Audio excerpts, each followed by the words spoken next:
Give me a second. Okay, we're on. Hello! Hello, everybody! Hello! Welcome to VisceRate Episode 2! Woo! We survived 2 whole episodes! We actually did it without, me, not actually doing the things that I was supposed to do. Oh my lord. That was close. Since it is Valentine's month, we took the time to consume some romantic monster media. We'll be reviewing The Shape of Water, Homicipher, and Sankarea Undying Love. Yes. As always, this podcast is two best friends shooting the shit about horror or horror-themed media and connecting to each other through our shared love of the genre. Our opinions are our own and should not encourage or discourage you from consuming any of the media mentioned. We understand there are sensitive themes associated with the genre, so this podcast is for mature audiences. 'Cause we're mature. Yeah, we're so Speaking of the maturity level, since last podcast was very serious, we really enjoyed every single piece of media that we were reviewing. This month, we are memeing so hard. Oh my god. You're memeing so hard! I'm sorry. Instead of, choosing, because I'm the one who knows a lot of media, I have a whole library in my brain. Yeah. I thought, oh no, we're not going to do My Bloody Valentine. No. We should have done that! We're not doing the brand new movie that came out in theaters, Heart Eyes. No. I thought it'd be great if we review Shape of Water, which is not a horror movie. No, it isn't!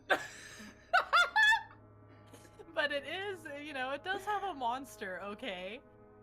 Yeah.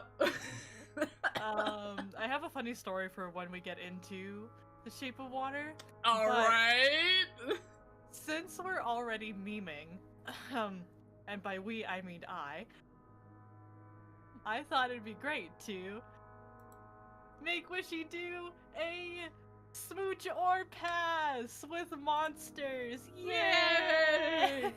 Alright, anyways, I forgot to do something so that you can follow along. There you go. Oh, thank you. Yeah, Fern's making me play this because Fern knows monsters more than I.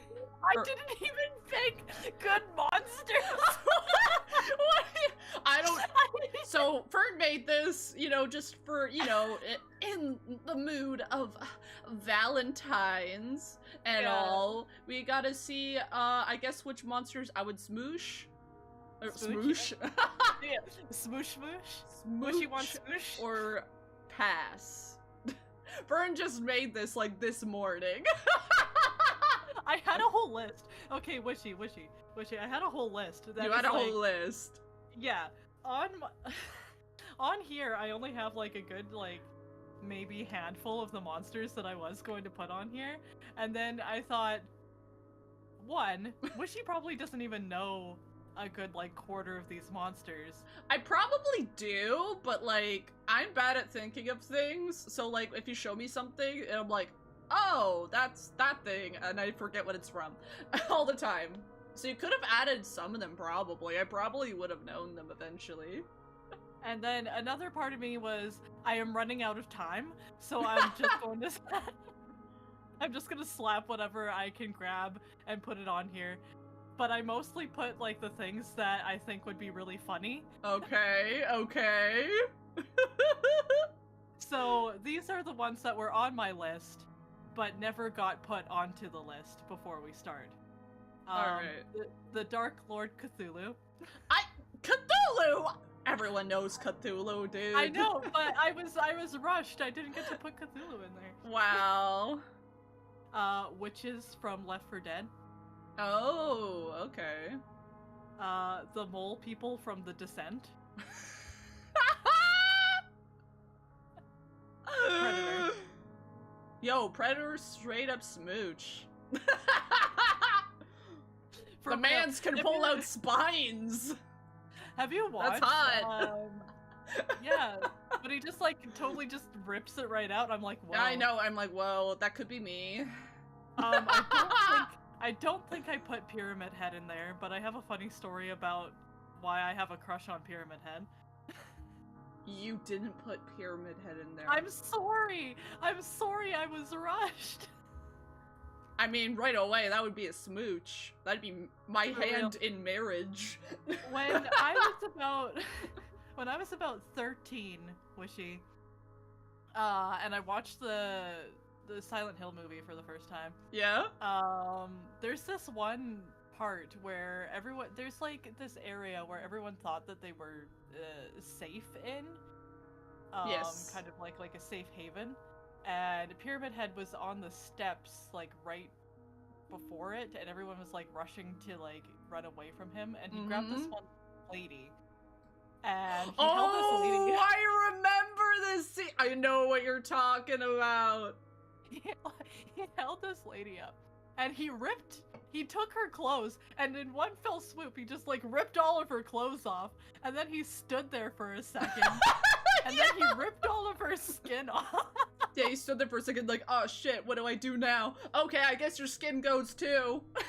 I was just like, Pyramid Head, you can't just disrobe a lady like that. And he's like, oh, I know what'll fix this. Yeah, I feel like he did that out of awkwardness. He's like, damn, this is a little awkward. Okay, I guess your skin goes as well. But, there was also a few League characters that I was going to put in there, like Fiddlesticks and Rek'Sai. League. I know. I'm sorry. So that's why I didn't put those in there, but she has a vendetta. I don't actually have a vendetta. Listen, my boyfriend plays hella League all the time. One day I went over and he like showed me, he was going through all the skins he had and all the characters, and I'm like, god damn, there are so many characters. There is. I love all of them. I will sit there and not play, but I'll like look at all of their lore. Like, a lot of the hours. designs looked very interesting, and I was like, damn, I didn't realize League had it like that. I didn't realize League had that many characters. They do. Like, They do. so many. But anyways. Alright. So here's my smoocher pass that is very, you know, it could have been better. I could have put Cthulhu and Pyramid Head in there. Yeah, damn, but those would be straight up smooches instantly. I know. My bad. Alright. Anyways, let's get into it. The first— what the Greys. Gray aliens just in general. The way he's looking at me just— Look at he's looking at you with those big, beautiful eyes. Come on, you want to smooch it? I don't think I do. You just look at me the entire time, like stone face, like even after you smooch him. Does he even have the facial like muscles to emote? No. I don't think you do. Man. I pass on him. Aww. Dang. On to the next. Pennywise. Pennywise. Oh, but there's two different versions of Pennywise. Yeah. Does it matter that there's two different versions? Like, would you smooch one and pass on the other? You know, yeah. The first one, the first Pennywise, that is a pass. The second Pennywise, that is a smooch. Is it because he's fashionable? Yes. It's an icon. But, like, as far as, like, the movie It, though, I do like the original better. Yeah, that's very fair. It's got the vibes. Yeah.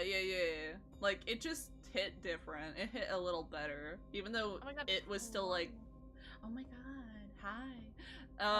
But yeah, like, I feel like the first It, I prefer the movie, but as far as smoochability, Pennywise in the first one is not smoochable. Yeah, that's so fair. The Bro, second isn't one, that though, amazing? yes. His head is shaped like an egg. But I do not like the second movies as much. Like the second, like the remake. That's Yeah. so valid, my man. So it's like a 50-50 smooch or a pass, you know? What about his like giant monstrous spider form? Oh, that is a smooch in both movies. That is, yeah, I want to honk that nose. I've had enough of this. This was a bad idea.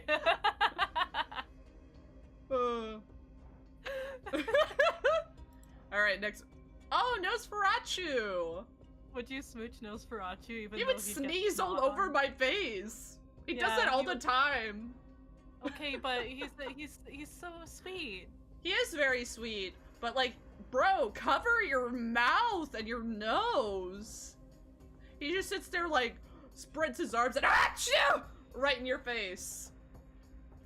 But is that a deal breaker though? Like, you give him a smooch and he would like sneeze on you. You get like snot in your mouth. But...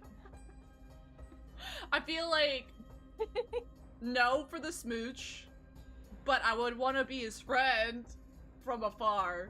Because he would sneeze. He sneezes on you constantly. You'd just be covered in boogers. Bro, that's just how he was made. Poor Nosferatu. I love Nosferatu though. He's a good character. Okay. Oh, my queen. Yes, the queen. The That queen is a specifically. smooch. That is a smooch. See, we would all smooch the queen. Would you smooch her like The face throat huggers? mouth, or the? No, because she has two sets of jaws. Oh, both. Mm. I forgot. see. Oh, we should do. Oh, one of these times we should do Alien. Alien movies? Yeah. Or the game. Yeah, I do own Alien Isolation. I would pee. I hate having to, because you really have to be sneaky in Alien Yeah. Isolation. It reminds me of like Amnesia Bunker because there's like a constant looming threat all the time. There's a monster all the time. I hate that. I hate that so much. But okay, if it is what you wish. Yeah, I've been choosing a lot of the media.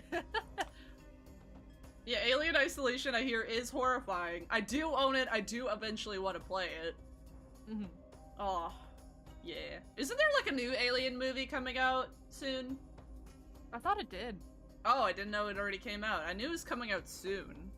That's all I know. We'll have to marathon all of the Alien. And Yeah! Oh, And Alien versus Predator. yeah, I think I've seen some of them. Hell yeah. Alright. The pale man from the Labyrinth movie. I know you like eyeballs, Wishy. I wasn't expecting to see him on this list. Dang. Yeah, that's a smooch, alright. Smooch him on his bald head. He's so gross.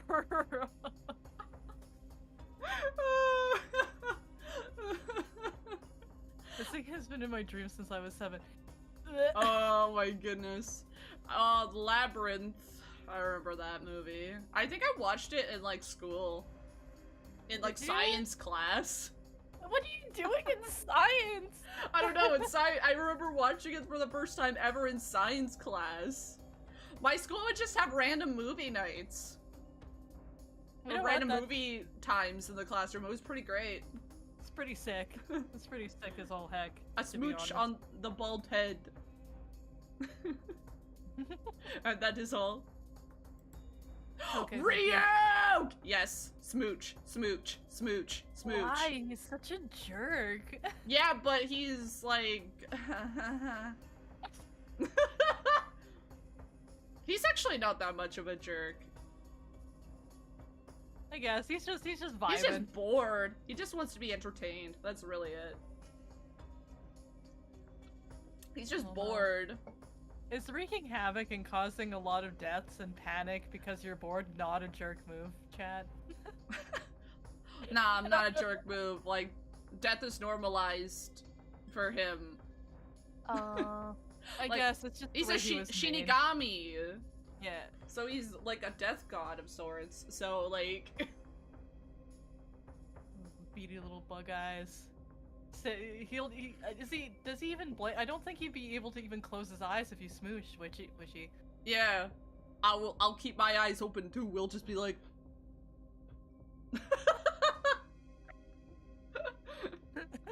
No, I like Ryuk as a character. He's a cool character. I like his design. He's got that, like, emo boy aesthetic. You really do. Oh, man. I honestly like all the Shinigami's looks. They look cool. Me too, actually. The designs are really, really good. Oh, I want to watch Death Note again.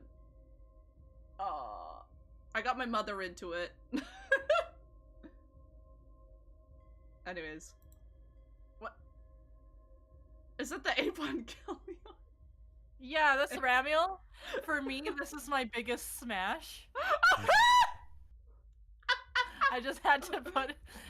Look, it's a monster thing, and you know, he has a body and a soul question mark.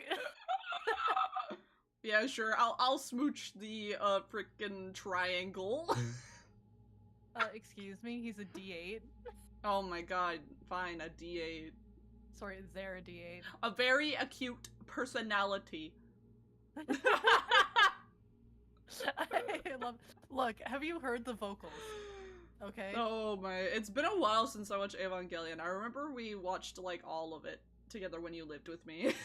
Yeah, so we watched the entire anime, but we never watched the yeah, movies. I haven't seen the movies.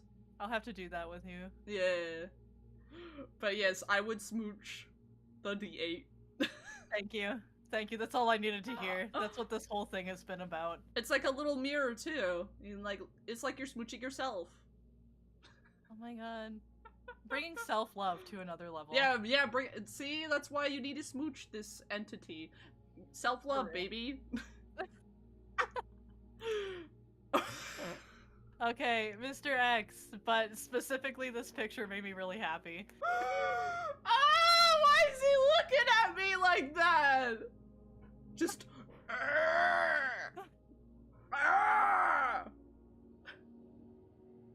This is just reminding me I need to play the Resident Evil games. Like, more of them. For real. I saw this picture and I was just like, I need to put this in the Smasher Pass. That is a horrible angle. It makes me so happy. Oh my god.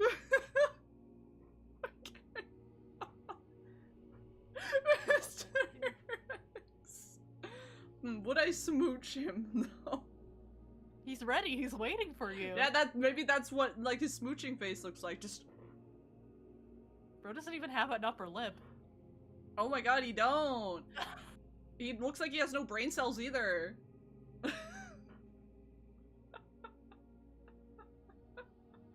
You know what? From one person with no brain cells to another, I'd smooch. What? Okay. You know what? Sure. You know what? You know, he's patiently waiting. He's still patient. And then he looks a little nervous. And then so... after he will be my ex, my Mr. X. God damn it, Wishy, get out of here. Why did you pick the worst picture of him? Because that's like the fucking best. Ah! Okay. Godzilla! Hell yeah. That's a smooch, instantly. Right? Whoever doesn't smooch Godzilla, I don't trust them. Yeah, I don't trust them as a person. Right? If you wouldn't smooch Godzilla, then get out. Yeah, he's getting careful right now. Oh my goodness, it's been a while since I've seen Godzilla movies. We'll have to also do a marathon of that. We have a lot of things to watch together, Wishipow, and I'm sorry. Oh my god. I'm so sorry I picked the most memey thing that wasn't even a horror to watch this Yeah, time. I was sitting there, I'm like, where's the horror? Where's the horror? Nah, it's fine. Alright. Let's go. Godzilla 10 out of 10 with Smooch. Parasite! Parasite! Yes. Literally any parasite. Well, I think, wait, which one's this? I think this is like, what character is this? They all look very similar when, like, you can't see their heads. I'm pretty sure this is the person's head. Well, yeah, it is their head. Like, that's the whole point of Parasite, which one of the animes we should watch is Parasite. Yeah, we will eventually. Yes, it is my favorite, so I'm kind of biased, but you know, I would never. Especially if it's Miki. If it's Miki, I would smooch. I love Miki.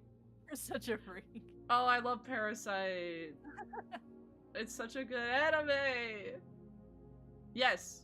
I'm just exposing you.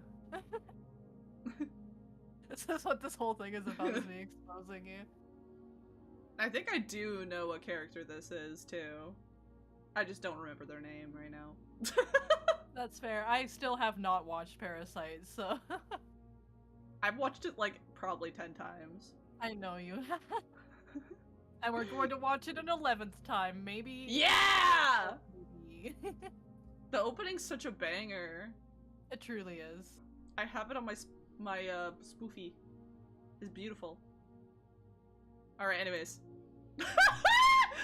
Okay, do you like the image? Yeah! Like the image? Babadook! The gay beautiful... icon! My favorite thing is how the Babadook became a gay icon. I know the story, but you tell it anyway, so the viewers know. So the Babadook was it's just like a little horror like monster, right? Yep. But there was like a mix-up with some of the tags when like Pride was going on, and you know how some of those tags turn like rainbow when you like type them in, right? Yeah. And then the Babadook came up as rainbow whenever you would tag him, and so everyone's just like, the Babadook's a gay icon. Yeah, and it became a giant meme. Yeah. Goodness. And then eventually, like, the people who worked on the Babadook were just like, you know what? Let's just lean into that. And then that's how the Babadook became a gay icon. I know. 10 out of 10 with Smooch. Gay icon. Babadook's an icon. Also, hello. Icon! For real. We should rewatch the Babadook, to be honest. Oh my god. I actually watched it very recently. My boyfriend's never seen it. And I was like, oh, let's watch the Babadook. And then, like, I told him, like, it's where the meme with the screaming child of, why can't you be normal? And the child's just like, ah! In the back, remember that meme? Kind of? That's from the movie. Well, I know it's from the movie, but it's just like... Oh, I didn't remember it being memed so hard. Oh no, it was a meme for a while. That scene was a meme for a while. Yeah, the Babadook is just like a big, huge, like, meme all around. Yeah. 10 out of 10 would smooch, though, because gay icon. Yeah, right? Like, we'd smooch. We'd hang with the Babadook. I'd hang with the Babadook. Alright, anyways. Okay.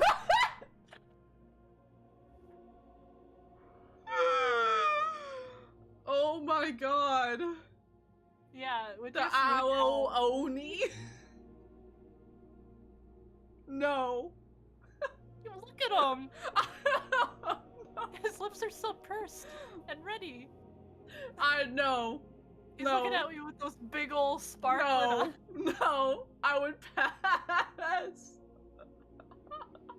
I forgot about this game. Oni? Yeah. I still need to play it on Star. I've never actually played it myself. Really?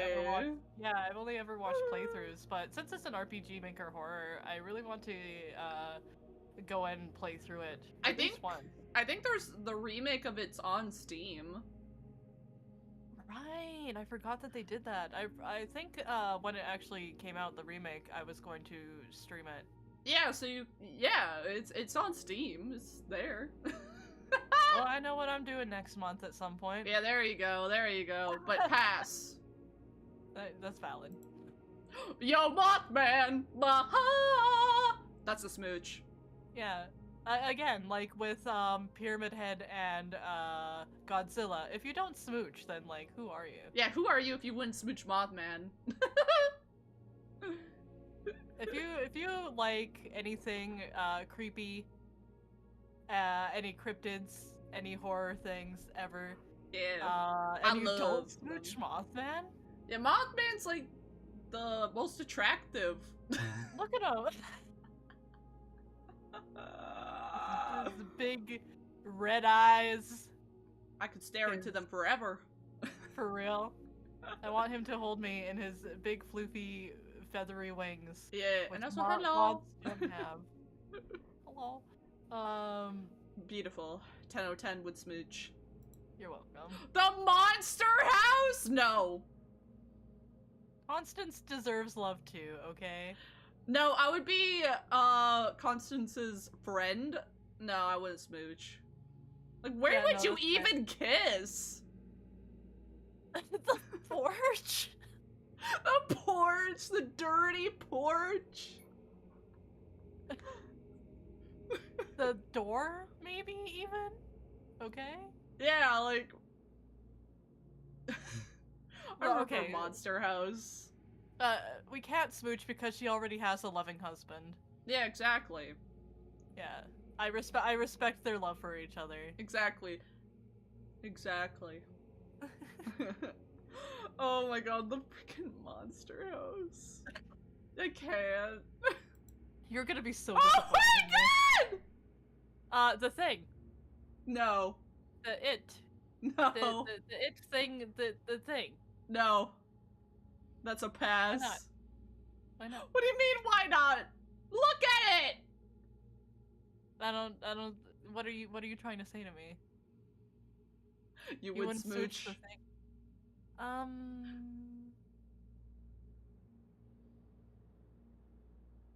You would smooch the Thing.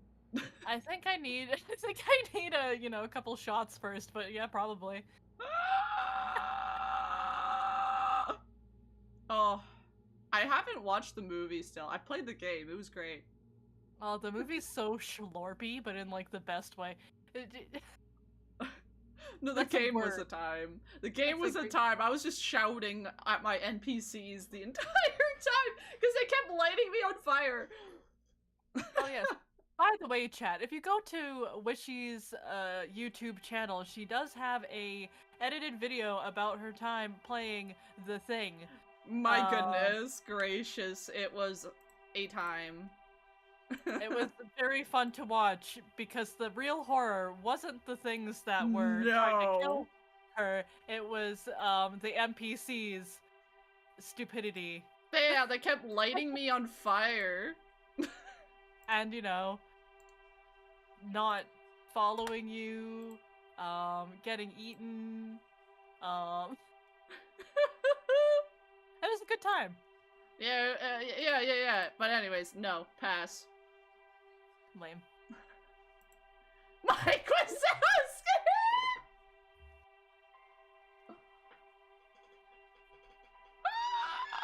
You know what? He's actually a good boyfriend. To like, what's her name? The snake lady? I forget her name. Yeah, I forget her name. But like, and he's also a great friend, and he's good around children. You know what? Give him a little smooch. Yeah, that was the last one! That was the last one! That was the last one, Wishy. You know, it's kind of weird seeing him with his normal face. I'm so used to him seeing with, like, Sully's face in that meme. Oh, yeah.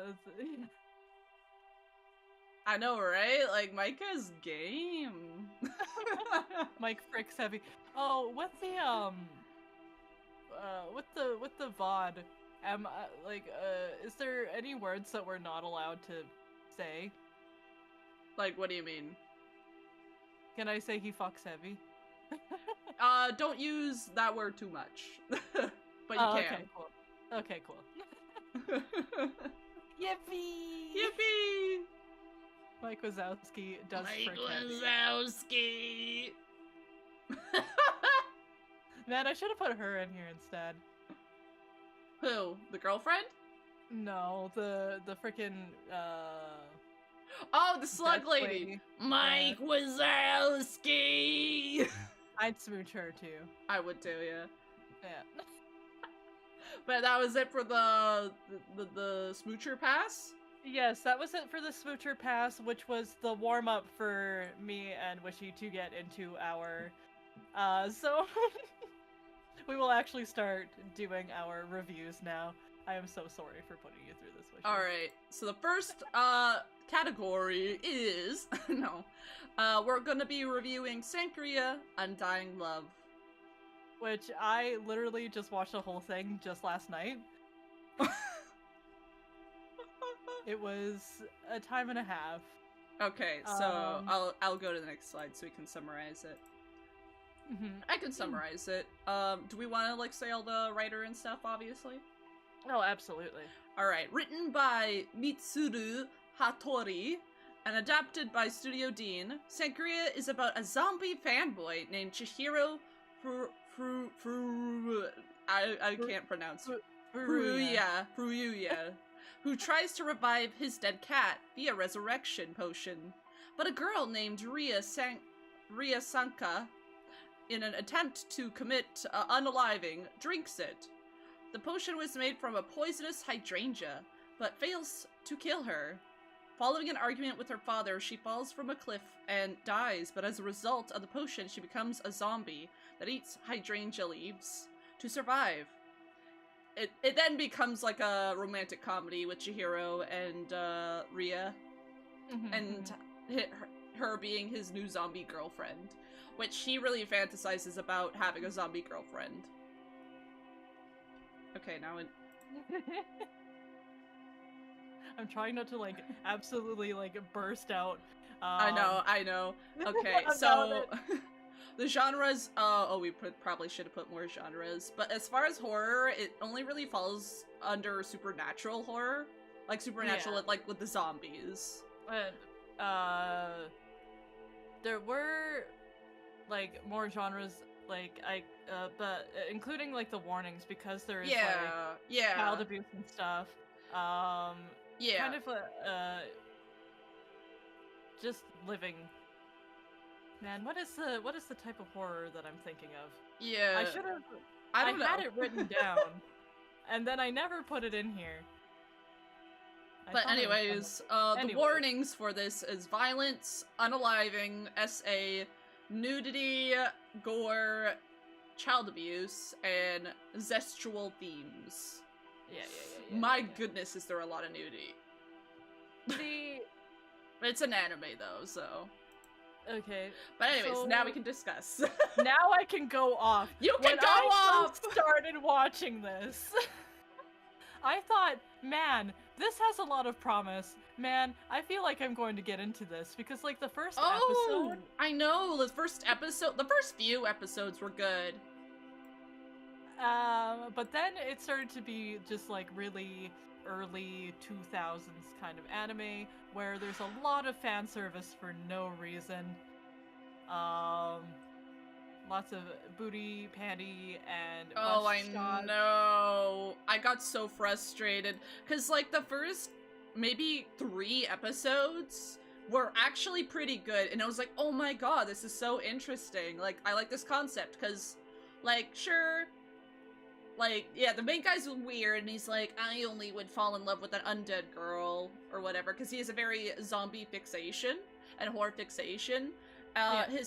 So much so that his cat dies.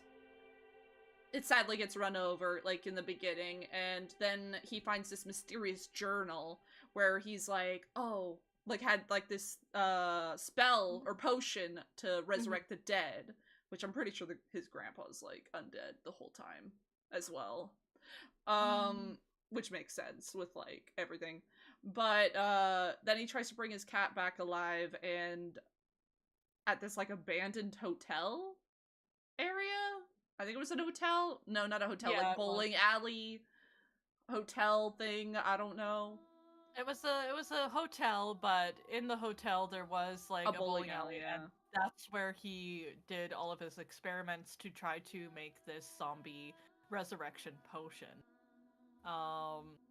During that time, when he was trying to resurrect his cat that had been run over, there was this girl that kept coming to the same abandoned hotel to like scream her woes Into a well. like into a well.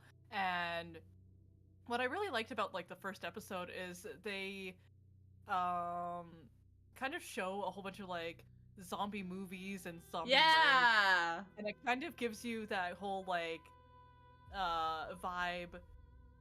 Like if you walk into one of our houses and you see like Wishy's Friday the 13th special edition mask, or you come into my home and you see like my Reaper masks and stuff like that, like just like a big horror fan. Oh, I know. I actually quite liked his room decor. Like his room was so nice. I was like, damn, got hella like movies. Seeing all this like horror merch in his room and seeing all of like the DVDs and VHSs and his love for the undead, I was like, oh hell yeah. Oh, I know. I'm so disappointed by this anime because like we've both been saying, the first few episodes were so promising. They were really setting up something, and then as soon as she gets turned into a zombie, it like was bad. Yeah, it's like if I were to summarize this whole anime, because it's also unfinished and I think it always will be.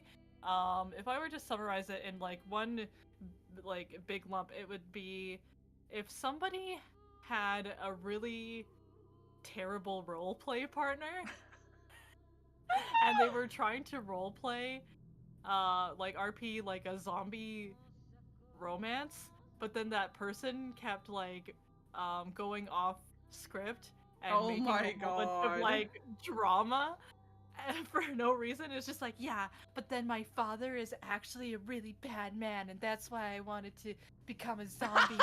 And then we go to the mall and then yeah, like because I feel like there was some interesting stuff in there, like the whole like reason why she kind of like in the beginning I kind of felt for like Rhea because like she had an abusive father. He was very creepy towards her and stuff, which we won't really get too much into, but yeah, and so like you could kind of feel for her and why she would want to escape. He was very controlling, very like weird.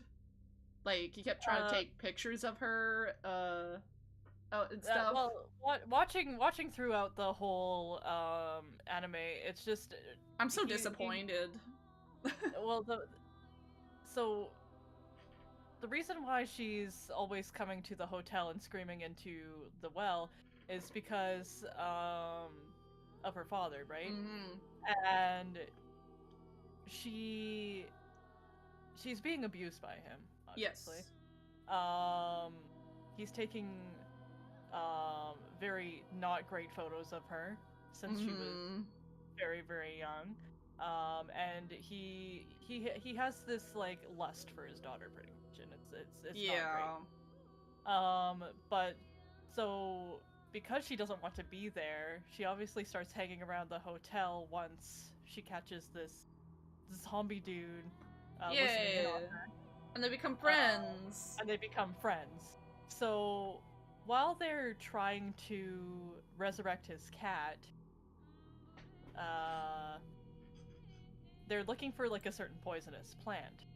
And this plant nobody could really figure out what it was, but she brings home, from her home, hydrangeas, and that turns out to be the thing that makes the resurrection potion work. Yeah. They use it on his cat. It doesn't work right away, so they assume that it just doesn't work, right?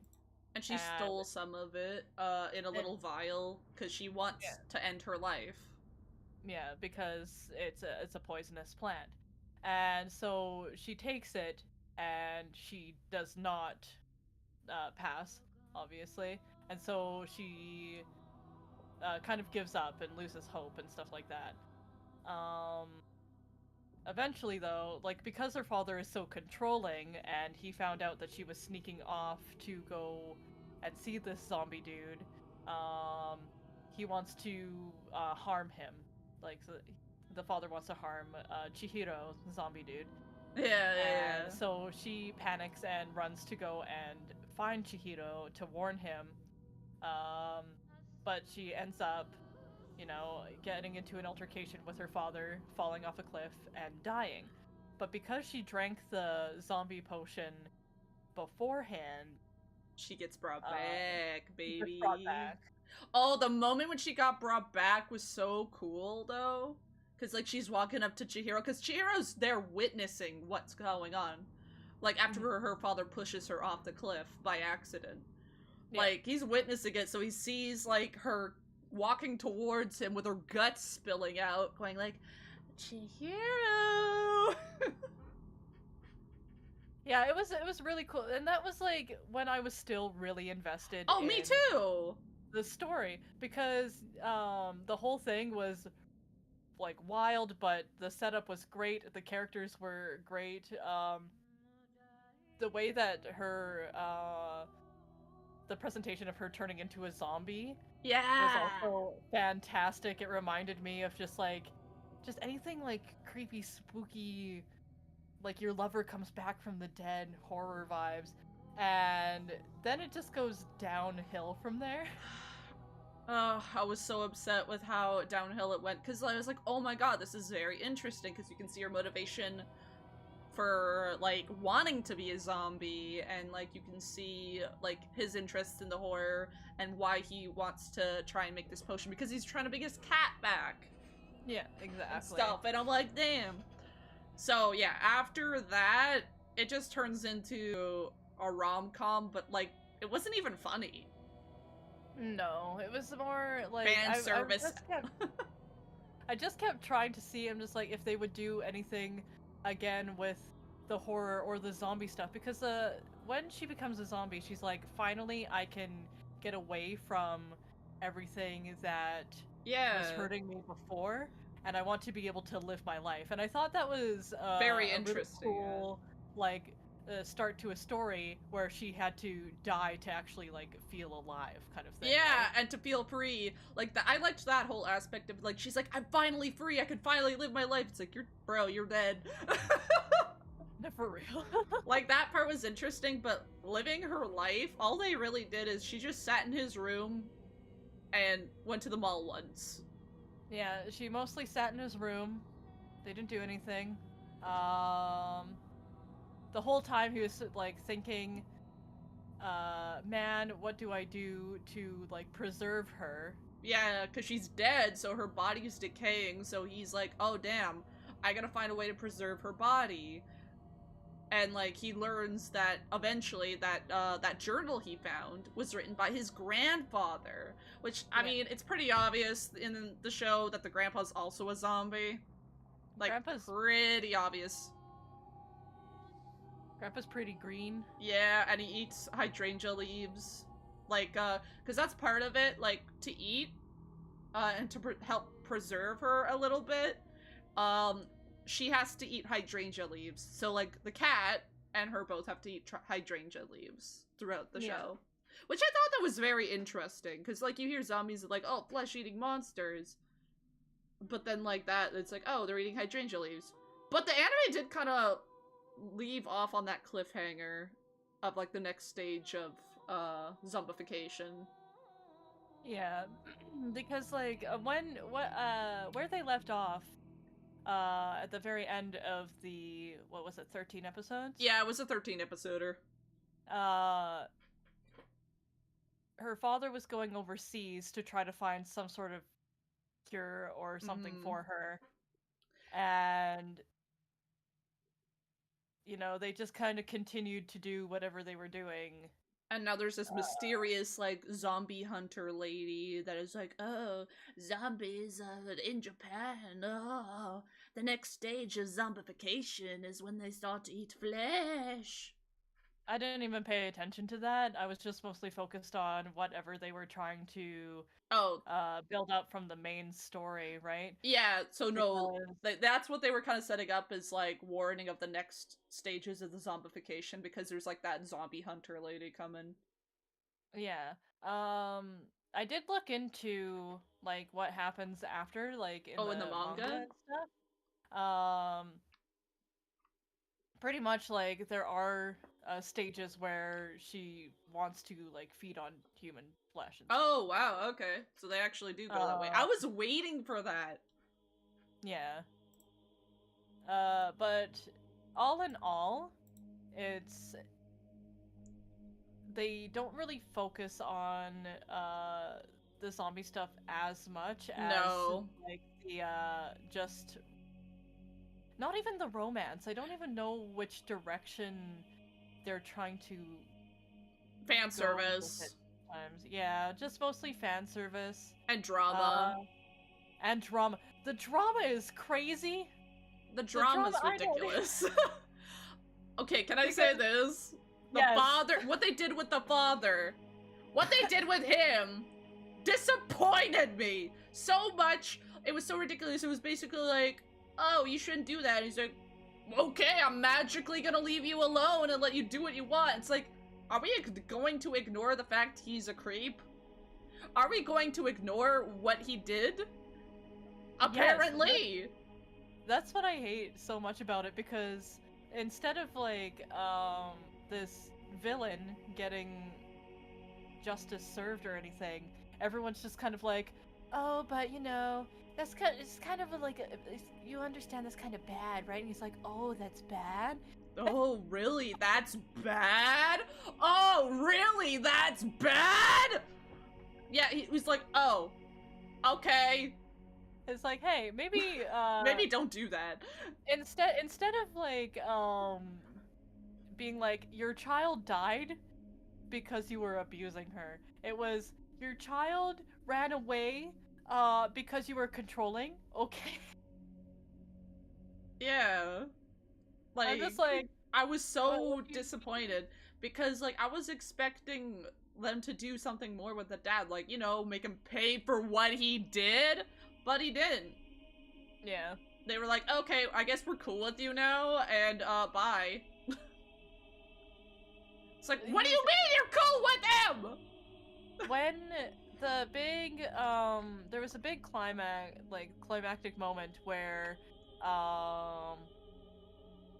the father was trying to get his daughter back.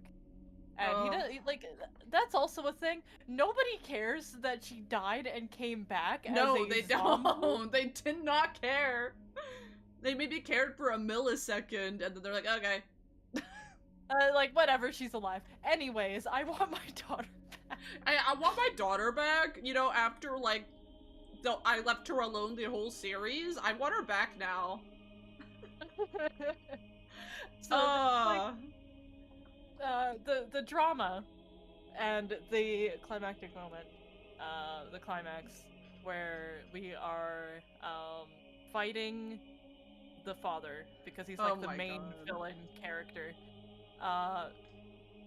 The one and only time that anything happens, the two main characters go to the mall. Yeah, because the rest, they're just at Chihiro's house, doing nothing. And so they go to the mall, and they just go shopping, and nothing really happens with the whole, you know, her being a zombie thing. No, nothing really ever does. And they go shopping, and her father's, like, men, because her father's rich, come and try to kidnap her, but because she's a zombie, she doesn't have any, like, physical inhibitors. Yeah, she so her strength is not, she doesn't have any strength inhibitors anymore. So they can't get her, so they they kidnap Zombie Boy instead. Yeah, Chihiro. And then he goes to fight the dad. They're For some fencing. reason. They're fencing each other. Would you really call it fencing? Because he just straight up just stabs him. Yeah, well, you know, Chihiro's talking to the dad, and the dad just stabs him, and that's about it. But he says to the dad, who has, you know, abused his child this entire time, he says, I don't want us to not get along, and I don't want I don't want to lose Rhea because we don't get along. So why don't we be chill with each other? And I'm just like, no. What? It's like, what are you talking about? I would never. And I'm just like, what do you mean you don't want to lose Rhea because you can't get along? She hates him enough that she died. Yes. Already. Yes. Exactly. And so then they're all chill. They're all just chill with each other. And that was mostly the show. And I was just like... And then the rest of the drama was, like, Chihiro's cousin mad because she couldn't be his girlfriend because he was, like, getting along with Rhea or something. I don't know. Yeah. Because, like... It was just a whole bunch of fan service, and I was just like, oh, okay. Mostly with her character. Just get rid of her character, mainly. That was most of it. Yeah. Any scene with her, I, like, just groaned. I'm not kidding. Every time she came on screen, it was like, oh, Chihiro, uh-oh, my boobies are out. That was literally it. And so, yeah, the first few episodes were the best. a couple of, like, the ideas that were in this were really, really good, because, like, I really wanted to see more of the she can't feel temperature. Yeah. She didn't care. She just didn't care. And I'm just like, that would have been such a good, like, thing to go through for her. Because they, like, bring stuff up, but then, like, they never do anything with it. That's, like, one thing as well. They just never did that with anything. There was, and the thing with the strength inhibitors, I actually laughed my ass off the first time they brought it up, because Chihiro was trying to cross the street and she grabbed him and tried to pull him back. Oh, yeah. So that he wouldn't get hit by a car. But she ended up throwing him. Okay, yeah, that was like one funny moment. And then she was like, oh, you have to watch out. You should be more careful with yourself. While he's, like, bleeding on the ground. They said they're going, ah! Okay, no, that was actually one funny moment. that was pretty good. But, you know, stuff with... Oh, but another funny moment was, like, when, like, they tried to kidnap her and he went out and he's like, oh no, oh, she's in trouble. And she's sitting there holding a fucking bench like it's a Yakuza game, swinging it around. Yeah.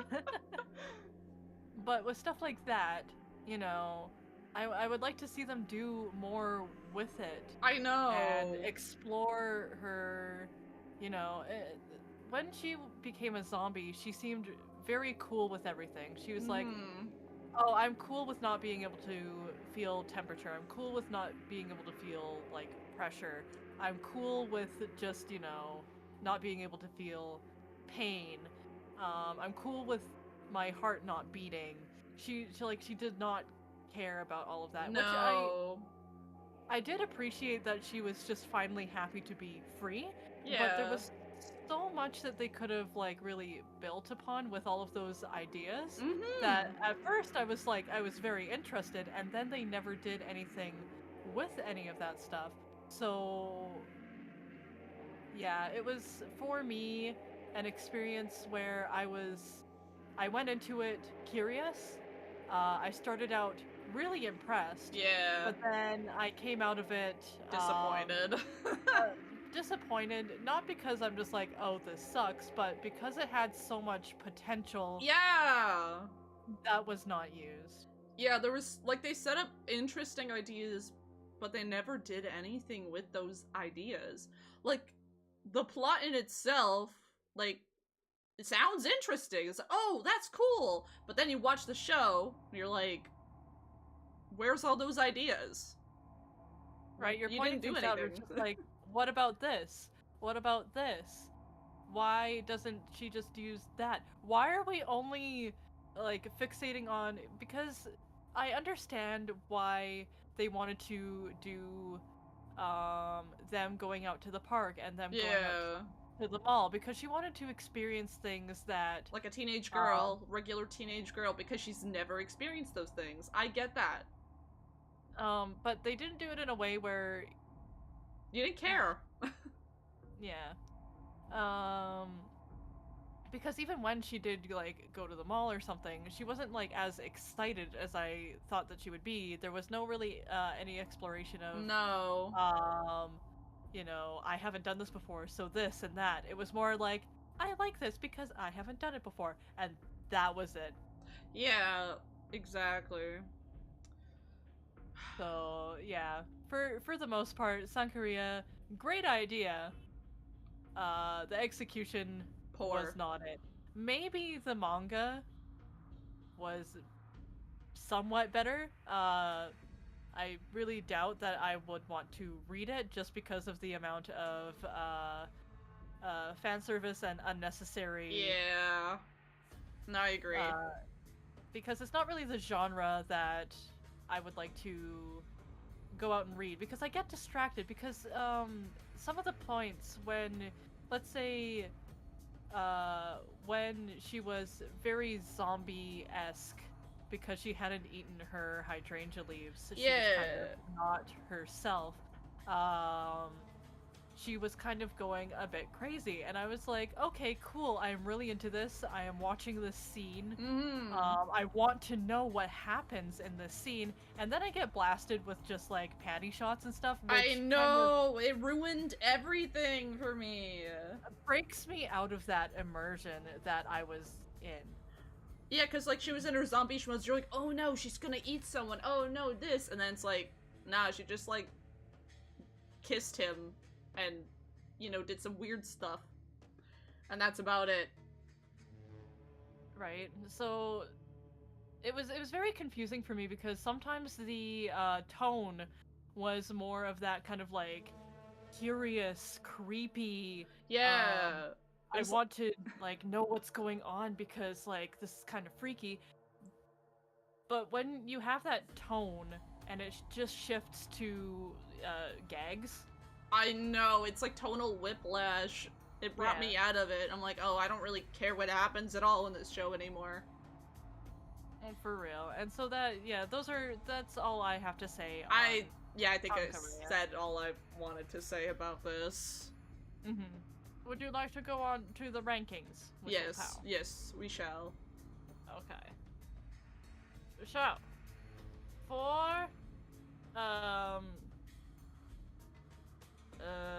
for grotesque imagery, such as gore and body horror, I was actually kind of I was really into it. I was impressed. They had guts spilling out, but only for, like, the first episode. Yeah. Well, I think it was technically, like, the second or third is when she got turned to a zombie. She didn't get turned until, like, a later episode. Yeah. There was a couple of things, like, when Chihiro was watching zombie movies. Yeah. You'd see, like, a splatter or something. So that, you know, the way that it was drawn and the way that a lot of the horror stuff was presented, I was actually very, happy with, like, just the visuals, but... There wasn't a lot. Yeah, for that, I would say, like, if you're not good with stuff like that, there's very little, but it is very graphic. So I'd give it kind of like a 3 midway, because it's easy just to skip over. It's easy just to skip over. Personally, I would say a 2, because there's just not that much. Yeah. it's like maybe there for the first 3 episodes and then it's gone. Yeah. So I'd say 2 for that. Psychological. I would say maybe like a 1 or 2. Again, like, they had the idea there, but it just quickly wisped away. I would say a 0.5. Like, there wasn't really anything psychological or... I would say a 0.5 because they were, I guess, a little, but not really, no. Yeah. So it would be 0.5. higher if they did, go through and explore her, like, mortality and, existence. Yeah, they didn't do anything with that, so, yeah, that's why I'm saying 0.5. Like, I can't give it a 1. I can't. Yeah, that's fair. Violence. There was a lot of violence, actually. Yeah, I mean, most of it was, like, in his zombie movies. Yeah. Well, But, also just, and violence between, like, people. That's like, true. Not even just horror violence. It was just, and also, like, emotional, spiritual, mental, abuse kind of thing. Yeah, right? yeah, I guess that's true. What would you give it? As a, like, just a general warning, I'd give it a 3. Yeah, I would say 3. Nothing, yeah. Yeah, I was thinking that too. Suspense? There is no suspense. 0. There's 0. Jump scares? There's, like, maybe 1 in the entire 13 episodes. When the cat jumps out of the cooler, yeah. Yeah. So, I would say a 0.5. Yeah. Not even a full 1. And this is where genres like this come in. Camp or comedy? There were some comedic moments. It is supposed to be more rom-com. Comedic. I don't know if it meant to be as campy as it was. I would, like, for that category, I would say maybe a 3.5. Yeah. Atmosphere. I was so looking forward to it because the scenery, especially in the abandoned hotel. Oh, I know. Fields. No, I like the constant, like, there's hydrangeas everywhere. The visuals were great, which makes me really sad. Yeah. Because just the overall tone of the story did not match the really cool visuals that I saw. But we're judging the atmosphere, so. Yeah. So for the visuals, I would say like a 4, but for like the overall atmosphere, I'd give it a 2. Yeah, like visuals alone, I do agree with that. I would say 2 for like actual like that, as far as the horror. Because there was some good backgrounds. The art style was pretty okay. I kind of liked it. Right. It was nice. It was, you know. But anyways, what else very do we got? Visually appealing. Plot writing. Oh boy. If you, I don't even know what to put for plot writing, because like if you're going for something like absolutely wild, I'm judging it based on horror. Because that's what we're judging it for. And also how much we enjoyed it. The first 3 episodes, I would actually rank a 4. Because they were very promising. They had some interesting concepts. The rest of the show, a 1. Yeah. Like, the first 2 or 3 episodes, I was so excited. I know! And then the last, and then in the middle I was like, alright, well, it's an anime. And then the last 3 episodes. Oh my god, the last 3 episodes. Because that's like the dad thing. I was like, what's going on?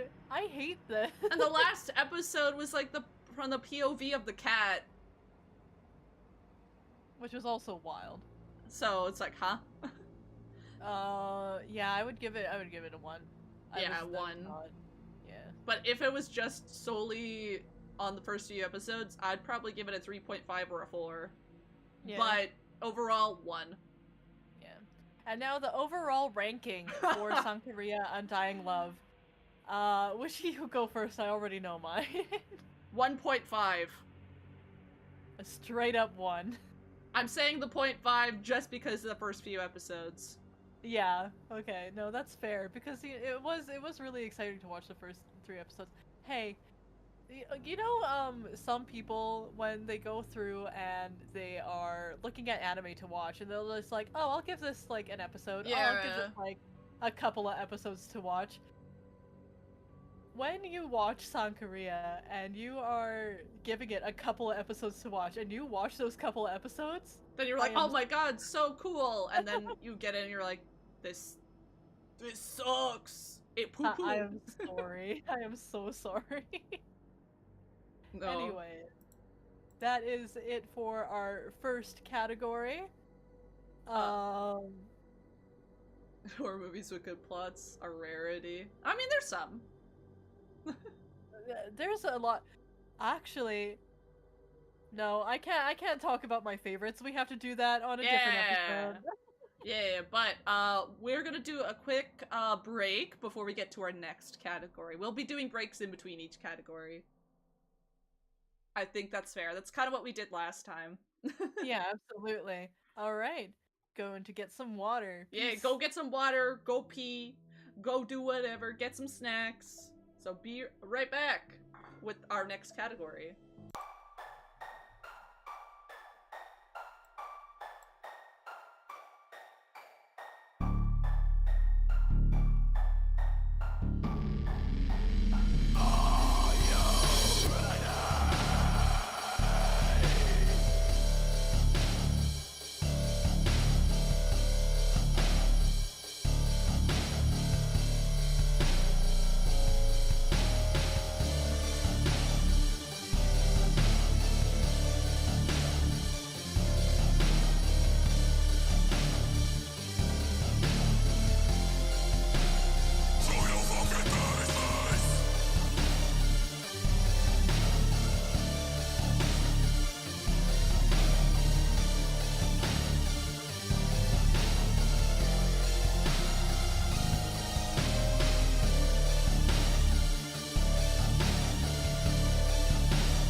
we're back.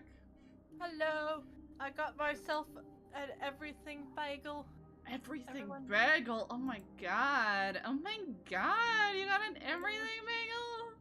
I do have an everything bagel. Thank you for hyping up my everything bagel. I got strawberries and a banana. And some lemonade. Very good. Alright, anyways. I'll be ready for the next category. Oh god. So I have a story before we get into this. Okay, tell your story. Tell your story. So this movie is not one that you should watch just sitting there with your parents. You watch this with your parents? No. Also, Not me. Stretch and hydrate, baby. Thank you. I shall. Thank you. So my baby brother, No! my beautiful, darling baby brother, has a curse. A curse placed upon him that whenever he watches a movie with my mom, Okay. it's always really fucking awkward. Oh no. So they came into like The Shape of Water because, like a lot of people thought that it would just be like another monster movie, like The Creature from the Black Lagoon. Yeah. Or something like that. Like a lot of people thought that it would be just like a creature feature like that. I mean. And so they thought, well, mom likes horror, and my brother really likes monster stuff. No. So why not watch it together? No.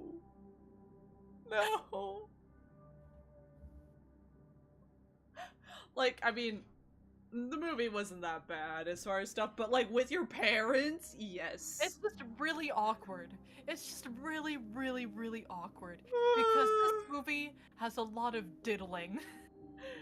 Yeah, A like lot of within the first 5 self-diddling. minutes. Within the first 5 minutes, she was jorking it.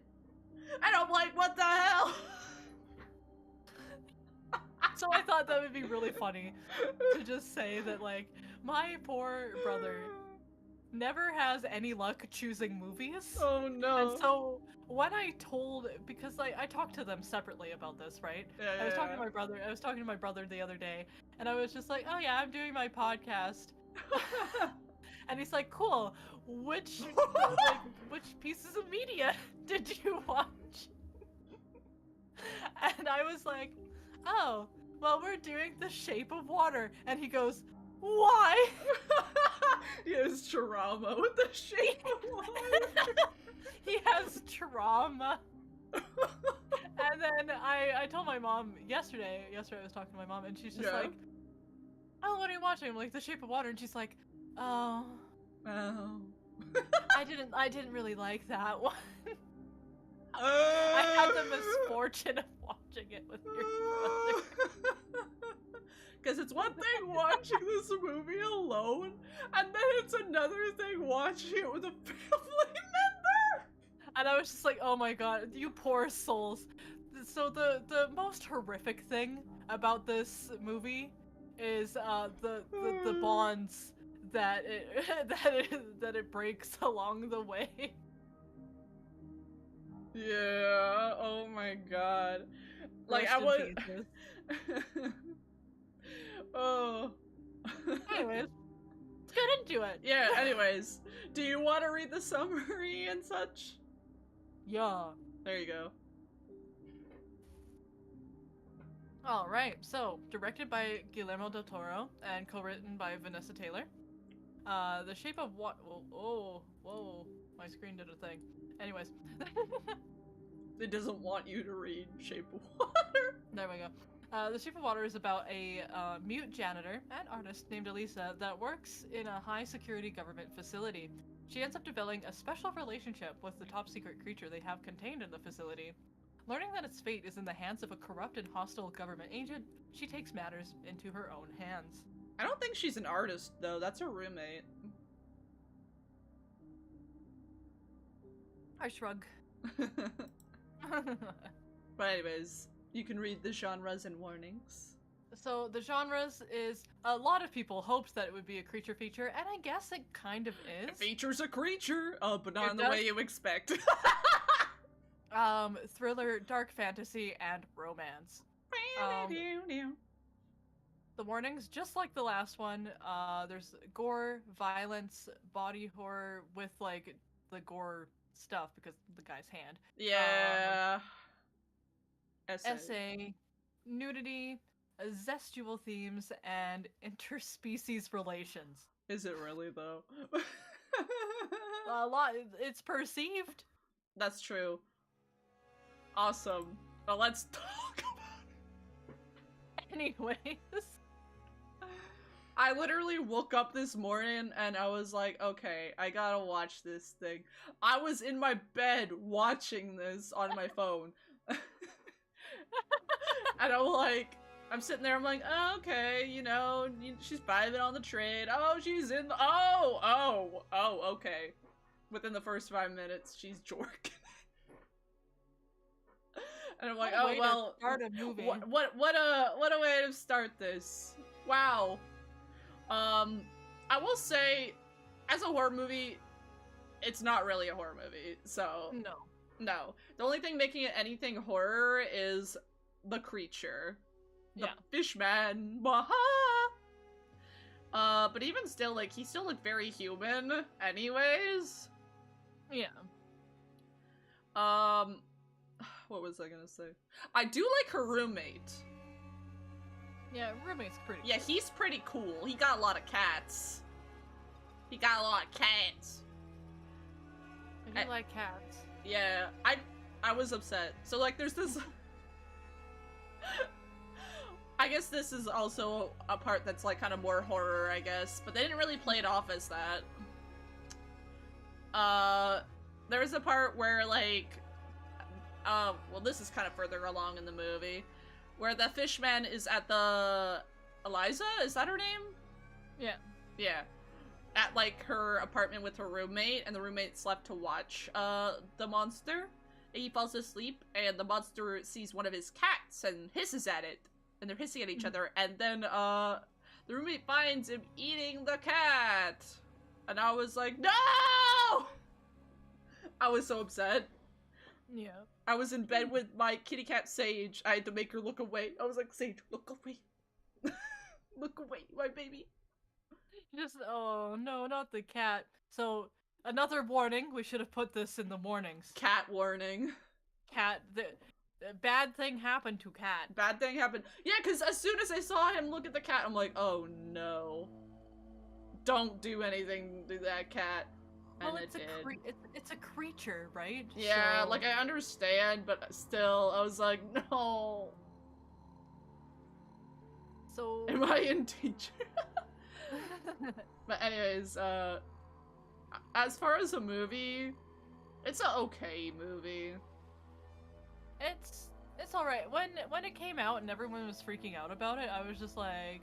Honestly, oh, it's not as so? explicit as I thought it was gonna be.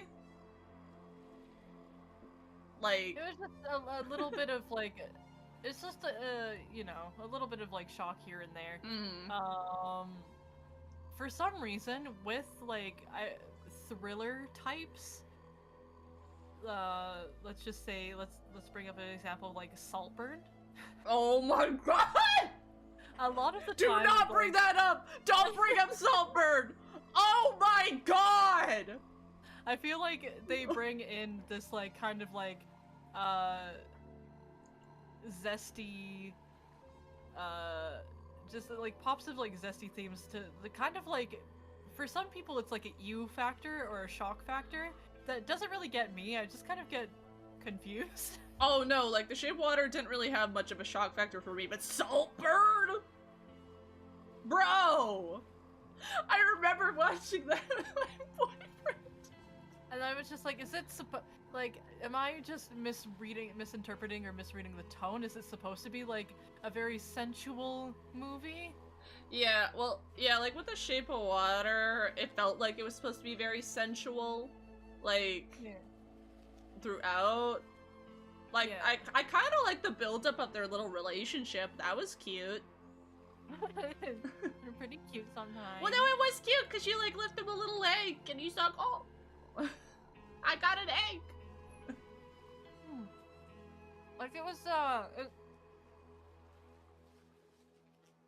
even though you say he's, like, pretty humanoid, He is.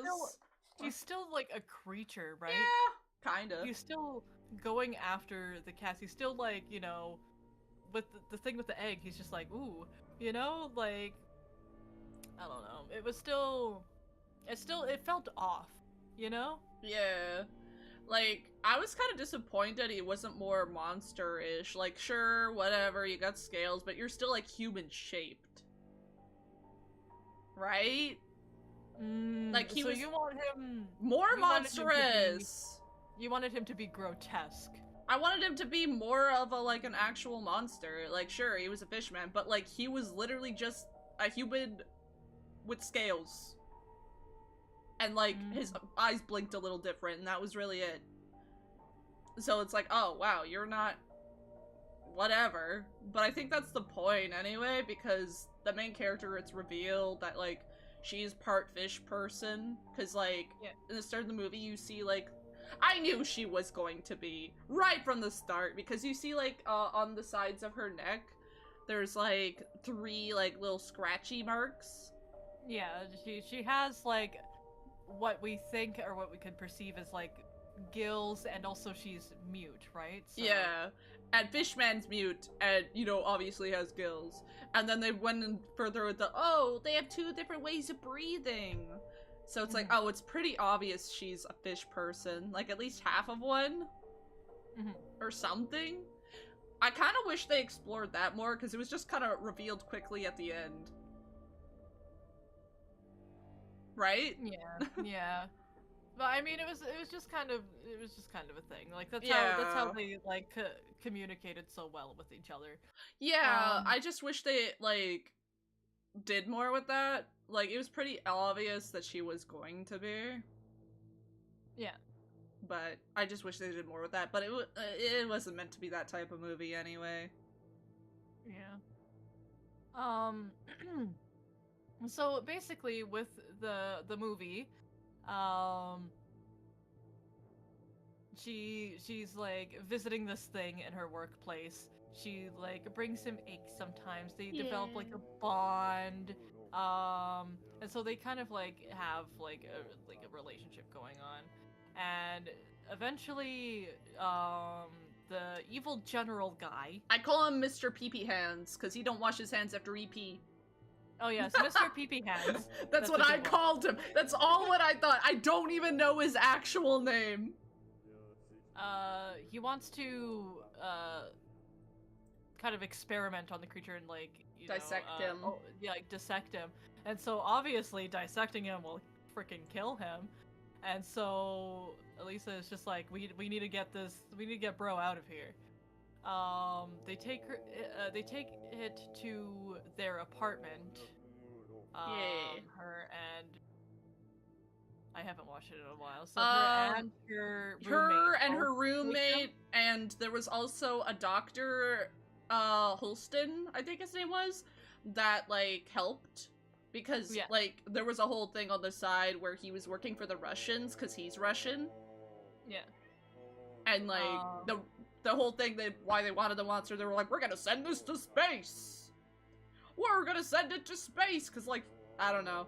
Like, with dogs and stuff, and they're like, we're gonna send this thing to space! I don't know why that was the thing. And so the Russians really wanted, the creature to do that as well, I guess, to do it first. And, this Dr. Holstein was, like, undercover, and he was working with the monster and stuff, but he actually was the first person to see, the main girl and the monster together. And, like, he realized their bond, and he actually is a great guy, because he didn't want to work with his comrades, and he didn't want to dissect the monster either, so he ended up helping, her take him to help escape. Yeah.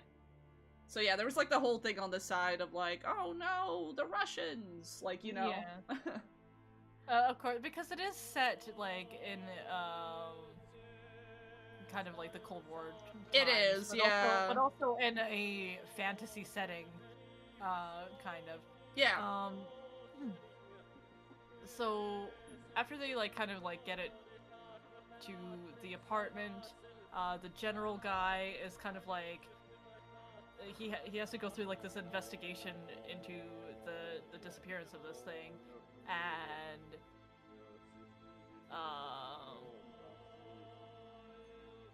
damn it, what was was it the doctor that was being threatened?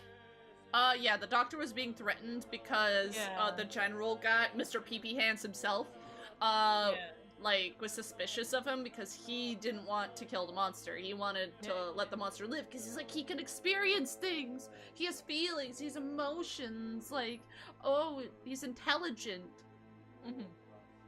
And, like, and also an interesting thing throughout the story is, like, how they explain how they caught the monster. Like, they were explaining about where they caught the monster, and they said the monster was revered as some kind of god, almost. In it. Which, like, that's important for later. But yeah, Mr. Holstein was being, like, Holston, I think it was? I keep forgetting his name. Was being threatened by Pee-Pee Hands. Because he was suspicious, so he was getting, doctor guy, like, he was getting people to tail him. And they eventually find out he was, Mr. Pee-Pee Hands eventually found out he was working for the Russians and, ended up killing all of them and torturing information out of Doctor, where he lets it slip that, Eliza, main girl, was involved. And so, eventually, like, she gets found out. But yeah, before all this, like, her and, the monster get, like, a romance going on. They do the boink. They don't really very important to mention. It is. They boink, and, like, they had a whole scene explaining his, yeah. Which is also very important for some reason. Yeah, apparently it's very important. But yeah, they find her out. They try to, like, go to her department to find her or something. But no. She's going to try to take the creature to the canal, and when they're attempting to set, like, the creature free, they both get shot, I believe. Yeah, they both get shot. She's pretty much, she seems dead or is dying. The creature died, but then he magically comes back to life, and then Mr. Pee-Pee Hands is like, oh, Pee-Pee, you're a god after all, and then the monster guy kills him. Bye-bye, Mr. Pee-Pee Hands. Oh yeah, and throughout the movie, Mr. Pee-Pee Hands has, like, two missing fingers. Well, not missing, but, like, dying fingers because monster bit them off. He bit off his pee-pee hands. Yeah. Mr. Pee-Pee Hands got his pee-pee hands chomped. Nom nom nom. And then he thought it would be a good idea to just try to stick them back on. Yeah, he did. So they were just rotting and stinking. He already smelt anyway because he never washed his hands anyway. Maybe that's why they rotted. This is what you get when you have pee-pee hands. Yeah, this is what you get. Because, like, they had a whole scene where, like, she's cleaning, like, the main girl's cleaning the bathroom with her janitor friend. And, like, Mr. Pee-Pee Hands walks in, washes his hands, then he goes pee, and then he doesn't wash his hands after. And he's like, oh, a man only has to wash his hands either before or after he pees. If he washes his hands twice, that he's not manly. Or something like that. And I was like, what? Why don't you just wash them after? What? Whack. Anyway. And that's the moment I start calling him Mr. Pee-Pee Hands. It's like, brother, I don't know. I don't think your pee-pee that clean. No. No. But yeah, and then at the very end, like the creature, like kills the dude, and then both he and Elisa escape as fish people in love with each other. Yeah, like, Fishman brings her underwater because, like, everyone's like, oh no, she did. And then he brings her underwater and magically her gills on her neck open up. Oh! She's half fish God. person or something. We don't know. But yeah. And then they live happily ever afters. So not too much on the horror front. It's just featuring a creature. Yeah. Pretty much. Mr. Pee-Pee Hands, no! My OCD kicking in at the don't wash hands after going pee. Exactly. This man's unsanitary. That's probably why his fingers rotted off. For real. So for the most part, this it was an interesting experience. This movie was an experience, for real. Hold on, I have to move my camera because it keeps tilting me. I'm getting tilted. You're tilted. I'm so tilted right now. I mostly wanted to watch this with Wishy as a meme. And it was a meme, and I'm so happy that Wishy had to watch this.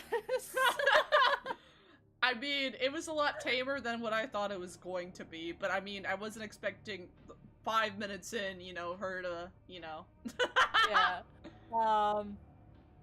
I am so sorry. I really enjoy and love this podcast, and I want to make it a really good podcast. So I will be more serious about it. Be more professional. I will be more professional. But with that, we'll just go on to the ratings.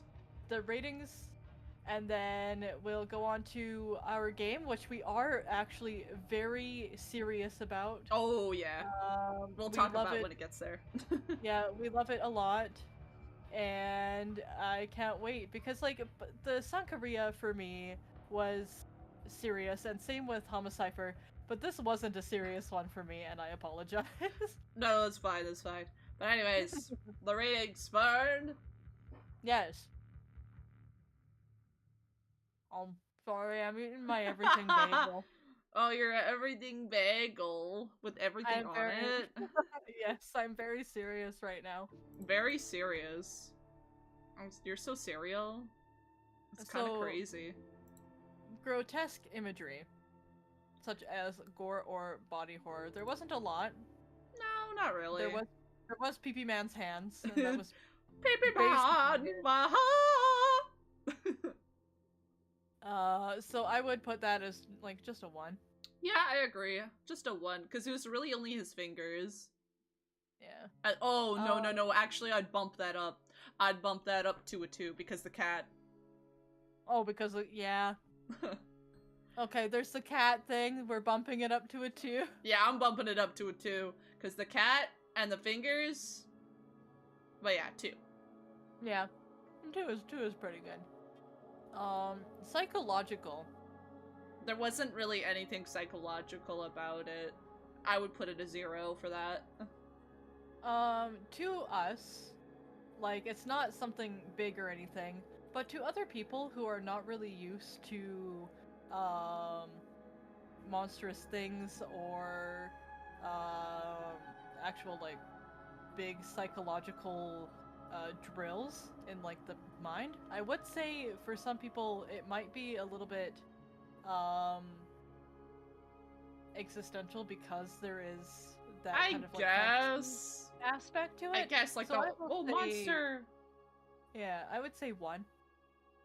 I don't think I would even give it a 1, so that's why I'm saying 0. Yeah. Like, I'm just giving it, like, a little, just because, like,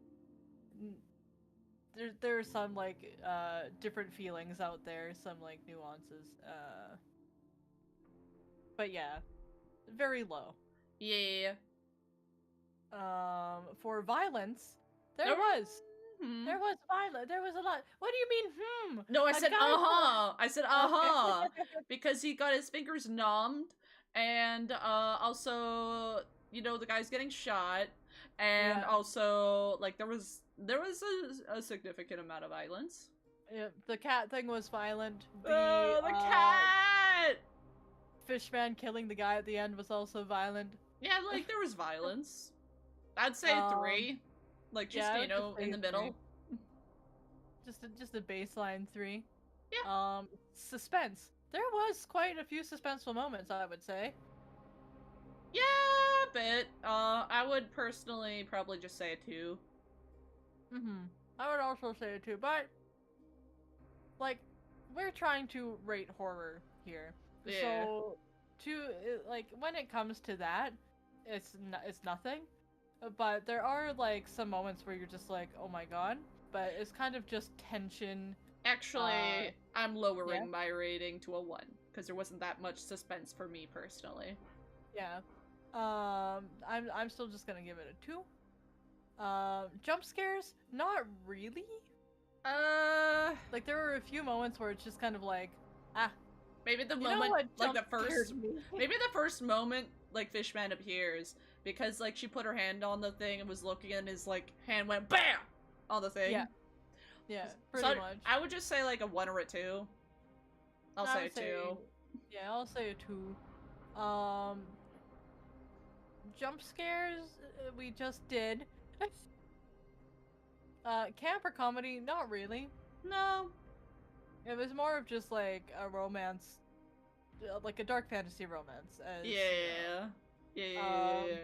I wouldn't even rank that. No. Atmosphere was really cool. Yeah, the atmosphere was okay. It was kind of dreary. The lighting and stuff was kind of like, I don't know, more toned down. Just because I also think because it's supposed to be, like, set in an older setting. I just really liked the whole atmosphere. It wasn't, like, spooky or anything. I just liked it. No, it was an alright atmosphere. I'll just give it a 2. Yeah.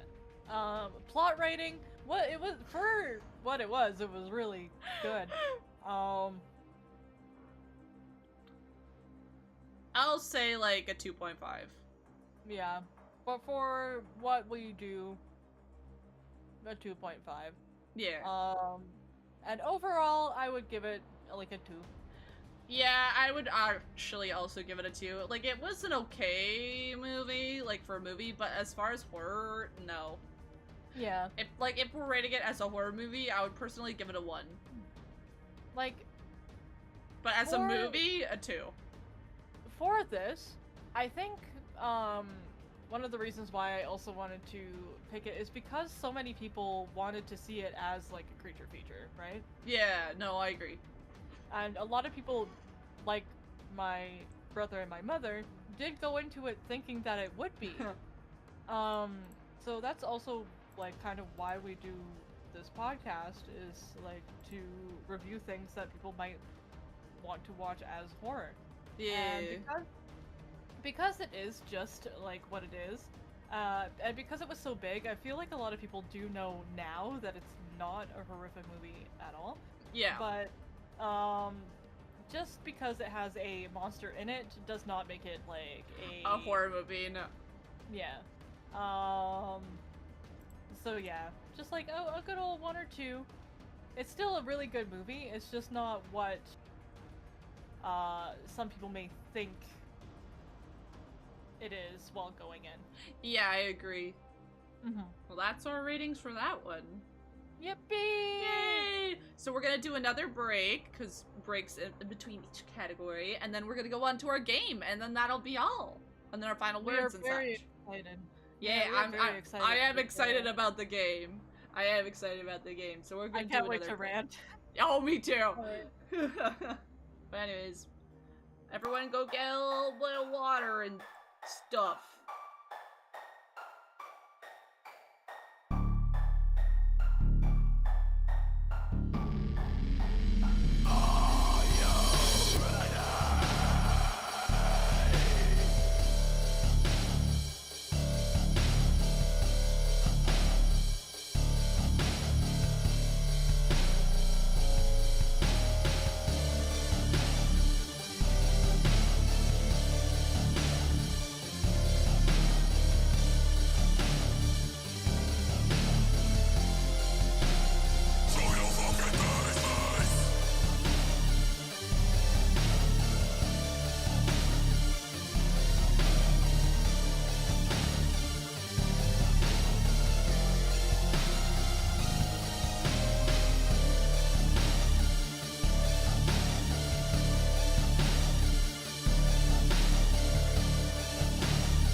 we're back, baby. Oh, wow. We're back! And now we're on to our next game. Do we want to do the comp before we do the summary, or... Probably do the summary first, then, warnings and stuff, and then probably... Yeah, the so... comp. Yeah, let's get into just talking about what it is first, and then we will show you our experience playing Homicipher. Yeah! So, yes, Homicipher. I can sum it up. So, Yeah, Homicipher absolutely. is developed by Yatsunagi Games and published by Gamara? Yeah, I think, you got Games. this, man. Homicipher is a horror romance visual novel about waking up lost in another world. As you learn the words of the strange language that the monsters speak, you try and search for a way out. Oh, it's such a good game. It is such a good game. I love Homicipher. It was really interesting. Oh, I know. No talking. No talk yet! But anyways, the genres that this game falls under for horror and whatnot is horotome, monster horror, isolation horror, and decipher adventure. Some of the warnings included are frightening imagery, blood, and violence.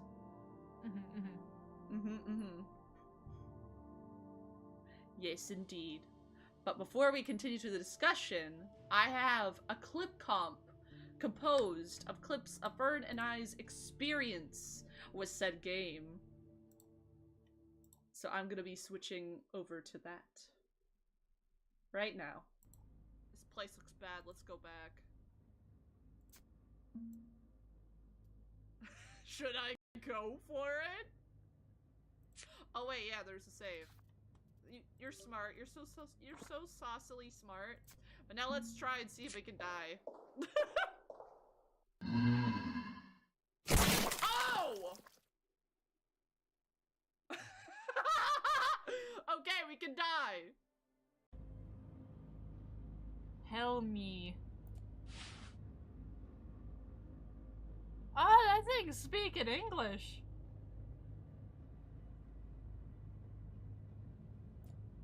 There might be a person who hath died, or is dying.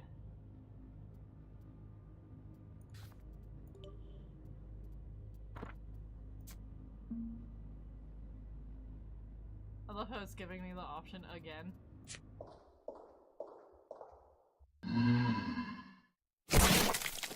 Yeah. Words if you made up your mind. Oh my lord! Hello, Mr. Silver? Oh, we're in it. Oh wait, I'm not mad. Oh, I'm not. We're in it now. Tadaima.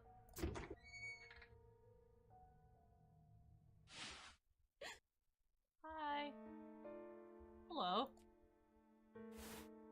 I brought your guy. Let's go towards the red lighting. I'm sure nothing. Ooh. Blood? Is someone here? Let's get out of here! Oh. Well, we're screwed. Oh, crowbar.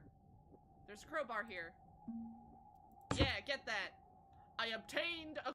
I'm hiding with the crowbar! Ooh. Don't come after me. Oh,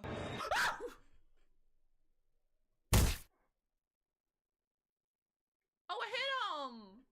Oh no, I'm sorry, Mr. Crawling, you're the guy who I saw earlier. Weapon. Get. Hide.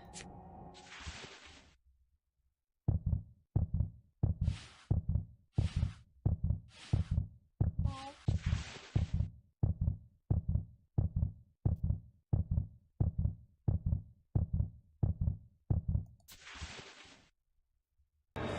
Dude. Whack him. My bad. Oh. I don't know what that one would be. But all of a sudden, Talk. Is there something you want to tell me? Oh no! Oh, he's hiding me! He's hiding me! He's a friend! He's a friend! He's a friend! I think this one is hide.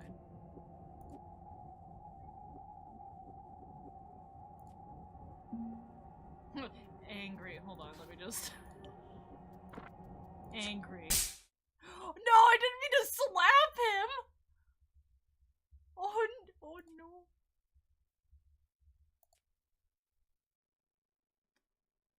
You should off blank. Something's there?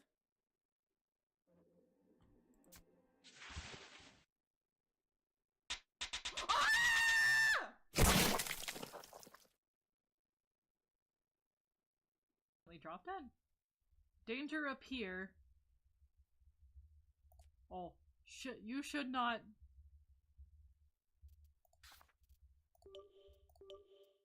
Should not run.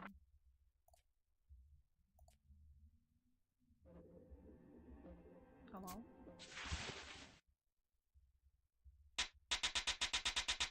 Oh shit. Ah! Okay, no high fives. Damn. Hide! Oh shit! Hide right! Knock! You should grab. Oh, oh, oh, I need to get out of here. Oh, oh, oh, oh, oh, oh, oh, Umbrella Man! Umbrella Man bad! Umbrella Man! Where am I?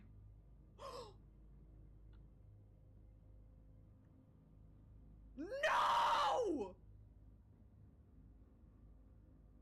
Not Mr. Crawling! No, I need to go back for him! Oh, God. Ah! For real. Huh? Danger. Danger, somebody coming. You should leave.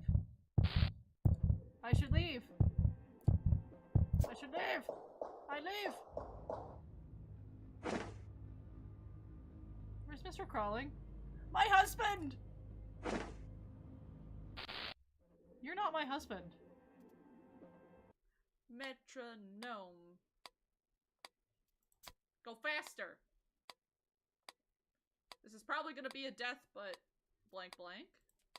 You not go? It's been a long time. Electronic stop. Entertainment move. Hell yeah. Yeah. Fuck it up. Entertainment off. Faster! Oh. Not blank. I have to run. Run! Mirror. Ah! Okay, blank. Blank, blank. I mean, blank you. Okay, I'm gonna see what happens. Oh. That meant crush. That meant crush.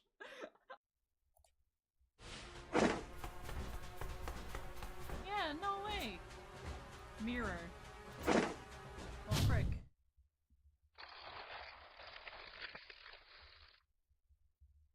Human. Something. Little. Something. Me, I. Something you. Grab? Grab? Caught? Caught?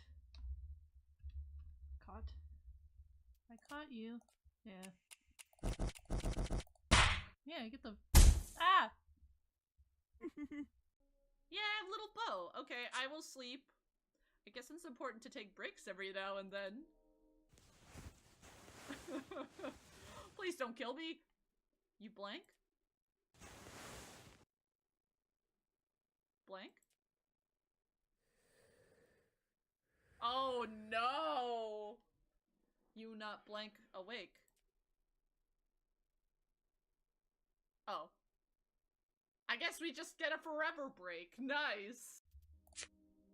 I rest. We take breaks every now and then, chat. It's important.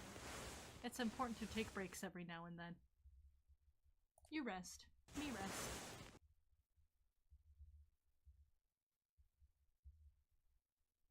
Huh?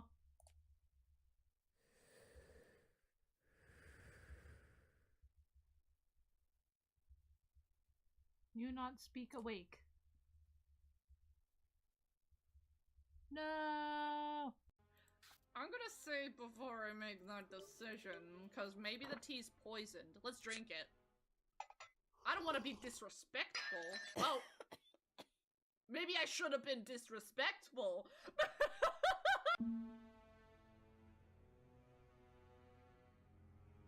I didn't read. What's the log say? You try this. Me try this? Okay, me try this.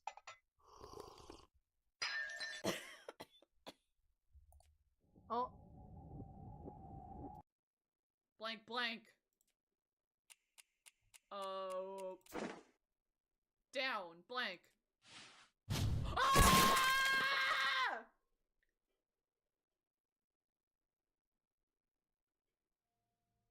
Well, that was wrong.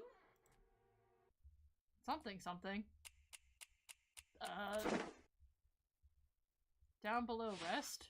Ah!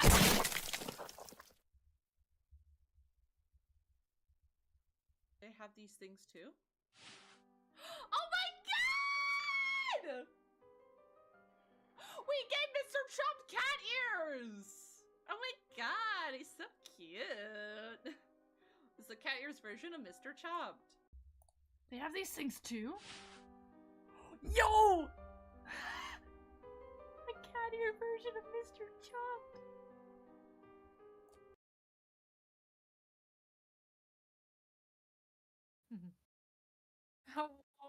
Alright, we're back. So that was our experience playing Homicipher. So now let's get into discussing about Homicipher.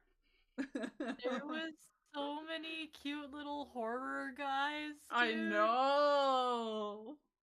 What I really liked about that comp is that you see my chats in your corner like, oh no, our husband. Our husband, oh no! Our husband.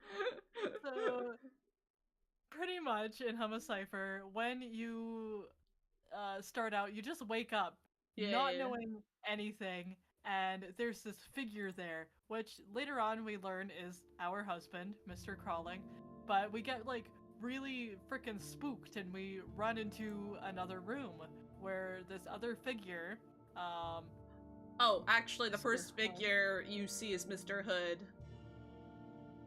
Oh. He's the one that teaches us some language, or like tries to help us originally, is Mr. Hood. Yeah, Mr. Hood's just like, who the frick are you? And we're just like, I don't understand a word you're saying, brother. And he goes, me? You. Yeah, he tries to teach us basics. Me? You. And I'm just like, ah. Ah. Oh, okay. I'm picking it up. And then for the rest of the game, you're like exploring this like, kind of like concrete maze. Yeah. I would say. Like, there isn't much of, like, a setting. I don't know if it's supposed to be, like, because there's rooms and stuff, but it doesn't really give me, like, a vibe of, like, hospital or office or anywhere, like, specific. It's just a concrete maze. I think it's originally supposed to be an apartment building, because that's where the main character, you later learn in the story, is where the main character went. And then they end up there. Yeah. So you're just like picking up on this like spooky language, and it seems like there's a lot of characters that are friendly. Oh yeah. But some of them are really not. There are a lot of like really cool things that happen in the game. As you can see, that there was like a whole bunch of like deaths that happen. Yeah, there's a lot of like mistake ends. Like I pretty much was like in it, like trying every decision I could when I was playing. So I got a lot of those mistake ends. Yeah, but it was also, for a lot of them, it was really easy to see them coming. Oh yeah, some I of would them say. were, some of them were a surprise. Right? For games like this, I really like it when I accidentally just die in the middle of it because I'm just like, oh, like I actually have to be careful. There is like a lot of danger here. There's threats. I feel threatened. I feel threatened. Yeah, pretty much. Like, there was a lot of, what's it called? Yeah, a lot of, like, mistakes you could make that would have you slip up.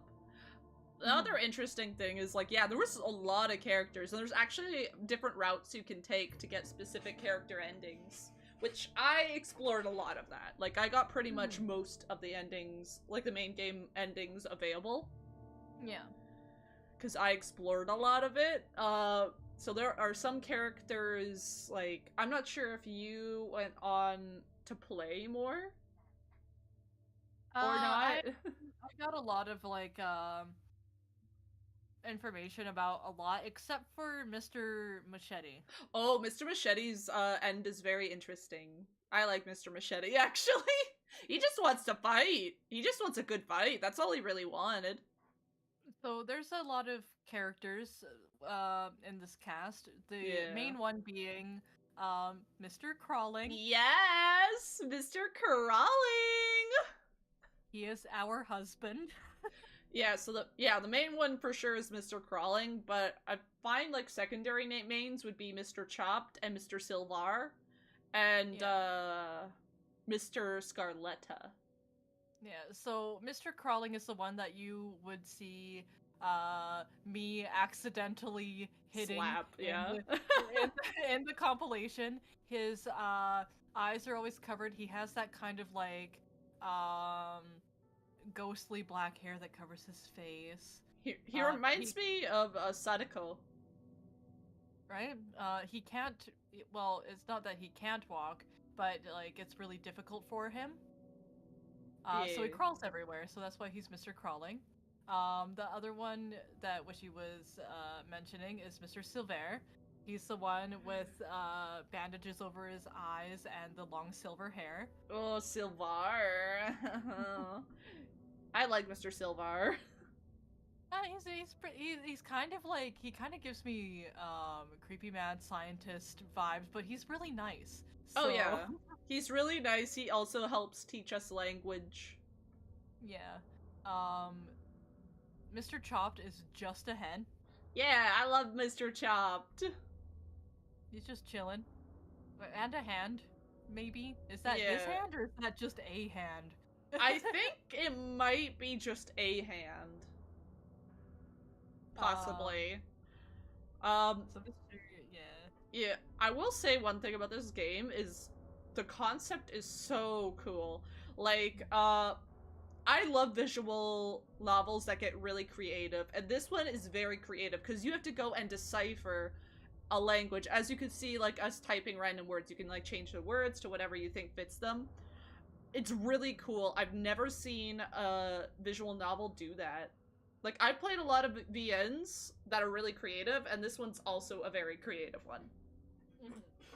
I really like it. I really like it a lot. And I was so invested that I, like, went in and tried to get all possible endings that I was able to. Because there's a lot of endings, actually. A lot of routes you could do.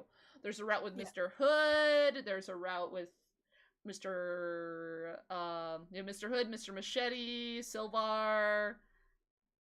Obviously the Mr. Crawling one. There's a lot with Mr. Crawling. I think they plan on adding some more endings. But there is a lot. Yeah. So with that, like, kind of main cast, and Mr. Hood is literally just a hood. Yeah, he's just a hood. He doesn't have a body. His body is the hood, actually. Yeah. So we come in, and these characters actually are very kind. They recognize us as human and not a spirit or a ghost or a ghoul like they are. I actually have a theory because it kind of shows throughout the game. Mm-hmm. We start human, like you see our hand, our hand's human, and then later you get in the game, our hand looks monstrous. We're slowly transforming, so I have a theory that they were all originally human. Or at least a lot of them. Probably. That's probably why they're so kind. And nice, because they know, like, they get it. Yeah. Because, I'm not sure how far you played it. Did you do Chapter 5? Yes. Yeah, because later on, like, our character meets up with, like, a human. Yeah. And he's horrified! But the thing is, what I really liked about that part is that he does not speak the same human language. No, he's like Japanese. Right? And so we can't even communicate to him that way, but he does pick up some of the monster language. Yeah, he do. And so we're two humans talking to each other in that monster language, and I thought that was wild. Yeah, like, so I definitely have a theory that not everyone, but, like, a good chunk of people that are there originally were human. And then somehow got trapped in that world and turned into the creatures you see. Because that was happening to our main character. Yeah. Because,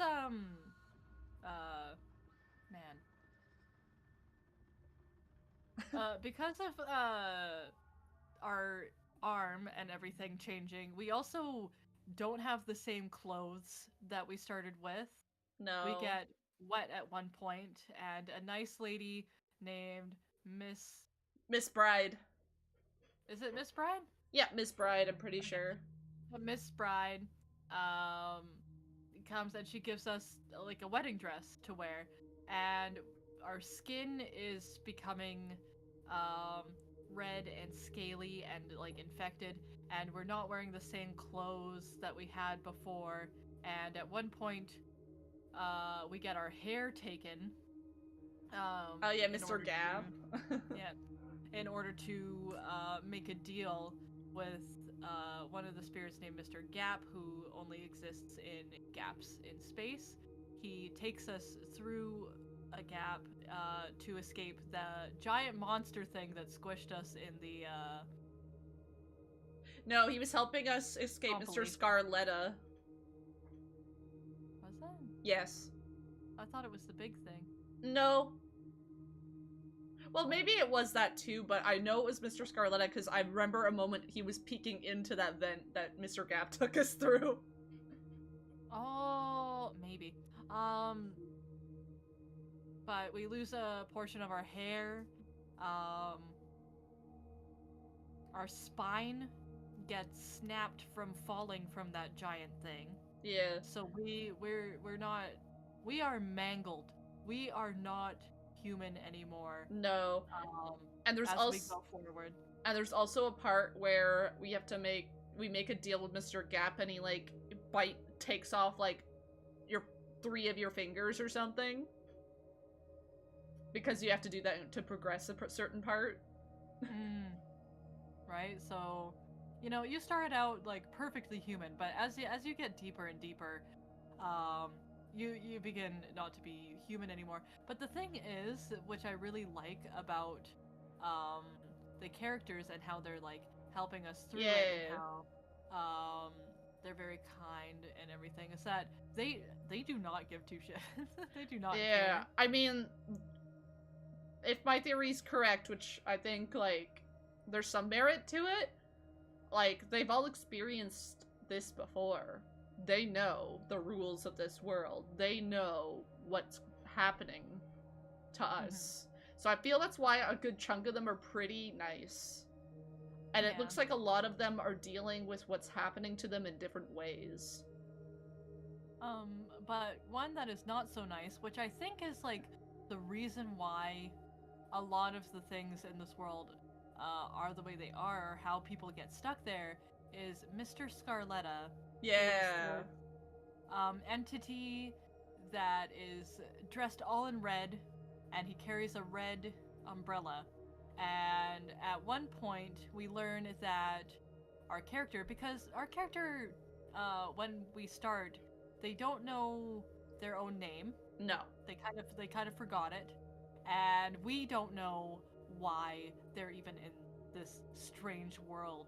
Where, we don't know the language, and there's monsters everywhere. So we find out that there is an urban legend that has to do with Mr. Scarletta and this one set of apartment buildings that were supposed to be haunted. So our character was doing a test of courage, which, for people who don't know, is just when a whole bunch of kids get together and just like send one in just to, you know, test how spooked they get, and see if they can like go through this like haunted place.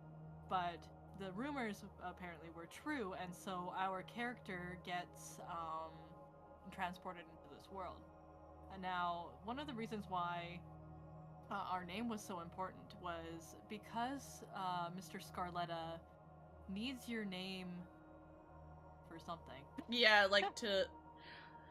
I actually did input my name to see, and I think he just kills you. He, like... I'm pretty sure. So yeah, he needs your name. He needs your name in order to, like, get you. Or trap you and get ya! Get at ya! Right? So it's important not to give him your name, obviously. But I think that was really interesting, just kind of, not knowing why you're even there. Yeah. In this, like, kind of foreign world for a while.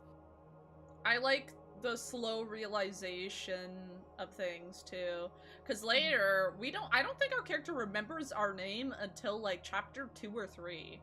Yeah, it's kind of far in there. Yeah. After we've been exploring for a long while. Yeah, but yeah, there's also another interesting well, I mean, all of them are pretty interesting, but he's especially interesting in chapter 5, Mr. Stitch. I hate that man. Because, like, I thought he was chill like that until I reached chapter 5, because I didn't know what he was saying to me. Right? In chapter 1, we see Mr. Stitch, and, you know, we have no idea what he's saying. I'm pretty sure he was asking to take us and eat us. I think that's what he did to the guy we met in chapter 5, because he had his coat, and his coat was bloody. Yeah, man, he just... I think that's what happened. Rest in peace, this guy that we tried to talk to, but we could only both kind of speak monster at each other. Yeah. So I'm pretty sure that's what ended up happening to him, because we don't see him after we made him the one time. He's just is gone, and then all of a sudden we see Mr. Stitch wearing his coat, and it's bloodied. And then when I, like, tried to ask him what happened, he's like, oh, I found it over here, and then trapped me on stole me, and trapped me on the bus! I know, he's kind of a little jerk. That was the one time Mr. Crawling was not crawling no more. I know. That was scary! At first, I was just like, oh no, because with all the characters, even though, like, they seem really nice, I always still had my guard up because they were so monstrous, right? And so, during the time that, Mr. Crawling was very upset, and he stood up, and he is massive. Oh my god, he's like 9 feet tall or something. Cause like once he stood up, you're like, oh, if Mr. Crawling not crawling anymore, it's getting serious. And so a part of me was just like, no, Mr. Crawling's my friend. He's just worried about me. And another part of me is just like, he's possessive, and I am afraid. Because he's like this big monstrous thing. And then it turned out okay. But, you know, I think a part of the game is, you know, they are still like these big monstrous beings. Yeah, that's true. But, yeah, like, I don't think Mr. Crawling was all that possessive. He was just very protective because of how dangerous the world is, and he knows. Yeah. So I wouldn't say he's possessive. Yeah. But that's literally like a part of me, like, thought for a minute, and I was just like, that's fair. My husband would never. No, he's just trying to protect us. Which, like, is very sweet. Like, it's very interesting. Because, like, when you first meet him, you accidentally hit him in the face with a crowbar. Well, not accidentally. You kind of do it on purpose, but you didn't. I mean, there's the option not to pick up that crowbar. Oh. Well, I chose to pick it up because you never know. Right?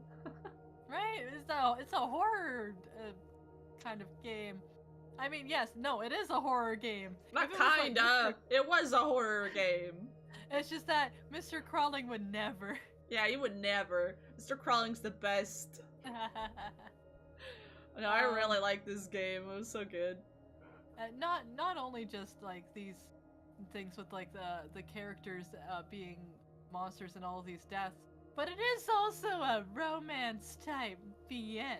I love that part when like you're in bed and then Mr. Crawling's cuddling you and then like you can say you love him too.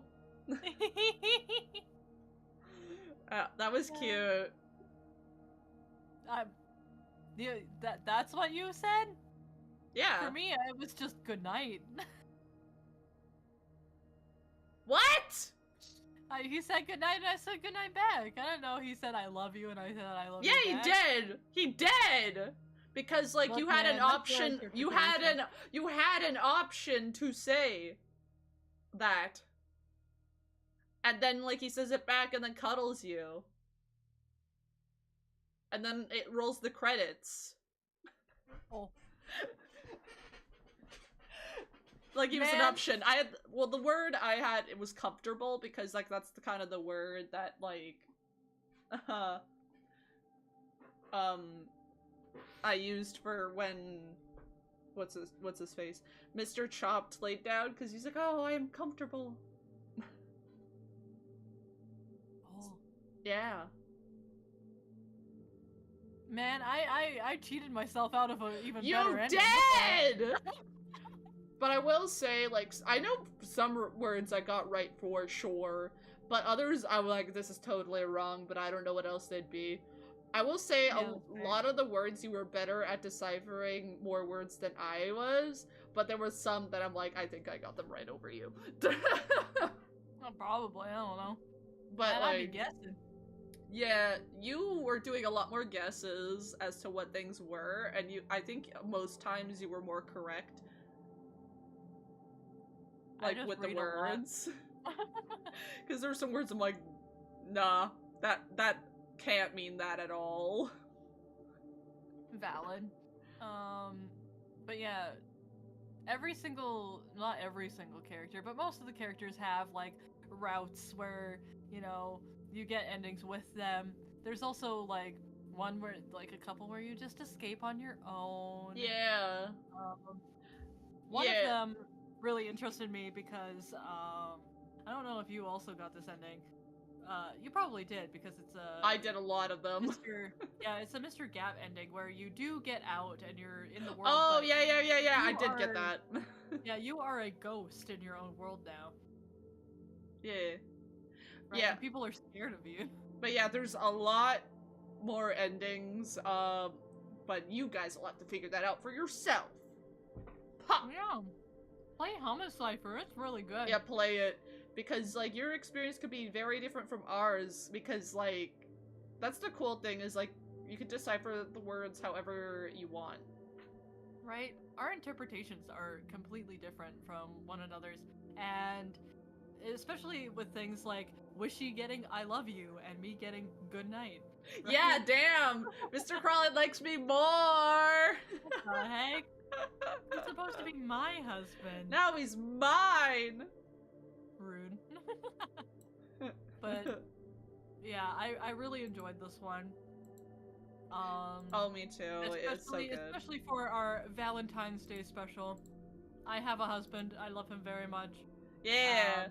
It's just so creative of a game, too. That's like, I'm really happy you suggested this game, actually. I wanted to play it anyway, but I didn't really, because I'm like, I got other stuff on my plate, so I'm glad you suggested this one. For real. One out of the 3 suggestions. Cause you suggested everything this month. I know. My apologies. My apologies. But it's fine, because we got other stuff, other months that are... everything can't be a winner, so... We already have, games for March, and April. Yeah. Ready? We won't mention And- them yet because we still have the rating to do for this and such. Yeah, okay. Yeah, you're right. My bad. I keep getting ahead of myself. Yeah, you're getting ahead of yourself. I need a little spray bottle. Yeah, let me just like spritz you. Bad bird, bad! Oh no.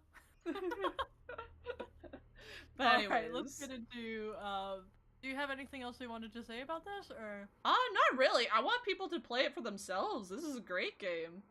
For real. I watched, Milky Way play it, and that's how I even got to know about it, and so I saw her going through a lot of the endings. Oh, I have not seen anything about it, so I went completely blind. And so I was just really excited, and that's why I wanted to play it. And now we spread the word of Homicipher. Homicipher! Like a plague. I mean, it's a plague I'd be willing to get. Oh my god, Wishy. Anyway, let's get on to rating it then. Okay. Alright. So, for grotesque imagery such as gore and body horror. Oh, it had a lot. It had a lot of that, actually, in the game. Oh boy. So I think I personally would rate it like a 4.5, if not a 5. Actually, yeah, a 5. Because it had a lot of that. Even in the wrong ends, even in the other routes, it had a lot of gore. I would say, like, there was a lot of, like, surface level gore, like, to do with, like, the skin. No, it had other gore, too, with some of the routes. Right. That's what I mean. Because there was a route that you could go in and just kill everyone. Yeah. As well. And I did that one. And it made me upset. You murderer! I just wanted to see more of the endings. It depends on, okay, yeah, so it depends on what route, what endings, how you do things. Yes, there is a lot of grotesque imagery, and the characters themselves, some of them are rotting, some of them are stitched together. Yeah. Yeah. It depends your route you take, like the routes you get. But there is a lot, yeah. Some of the characters aren't even, like, full bodies. No. So I would say that's very prevalent. Yeah, and even the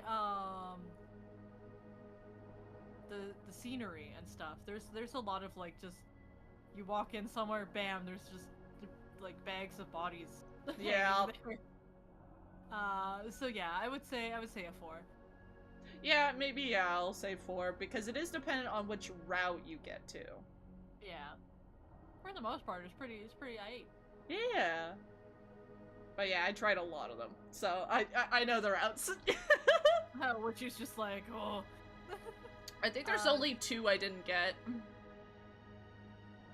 Well, going completionist the thing, Wishy, what the heck? But anyways, continue.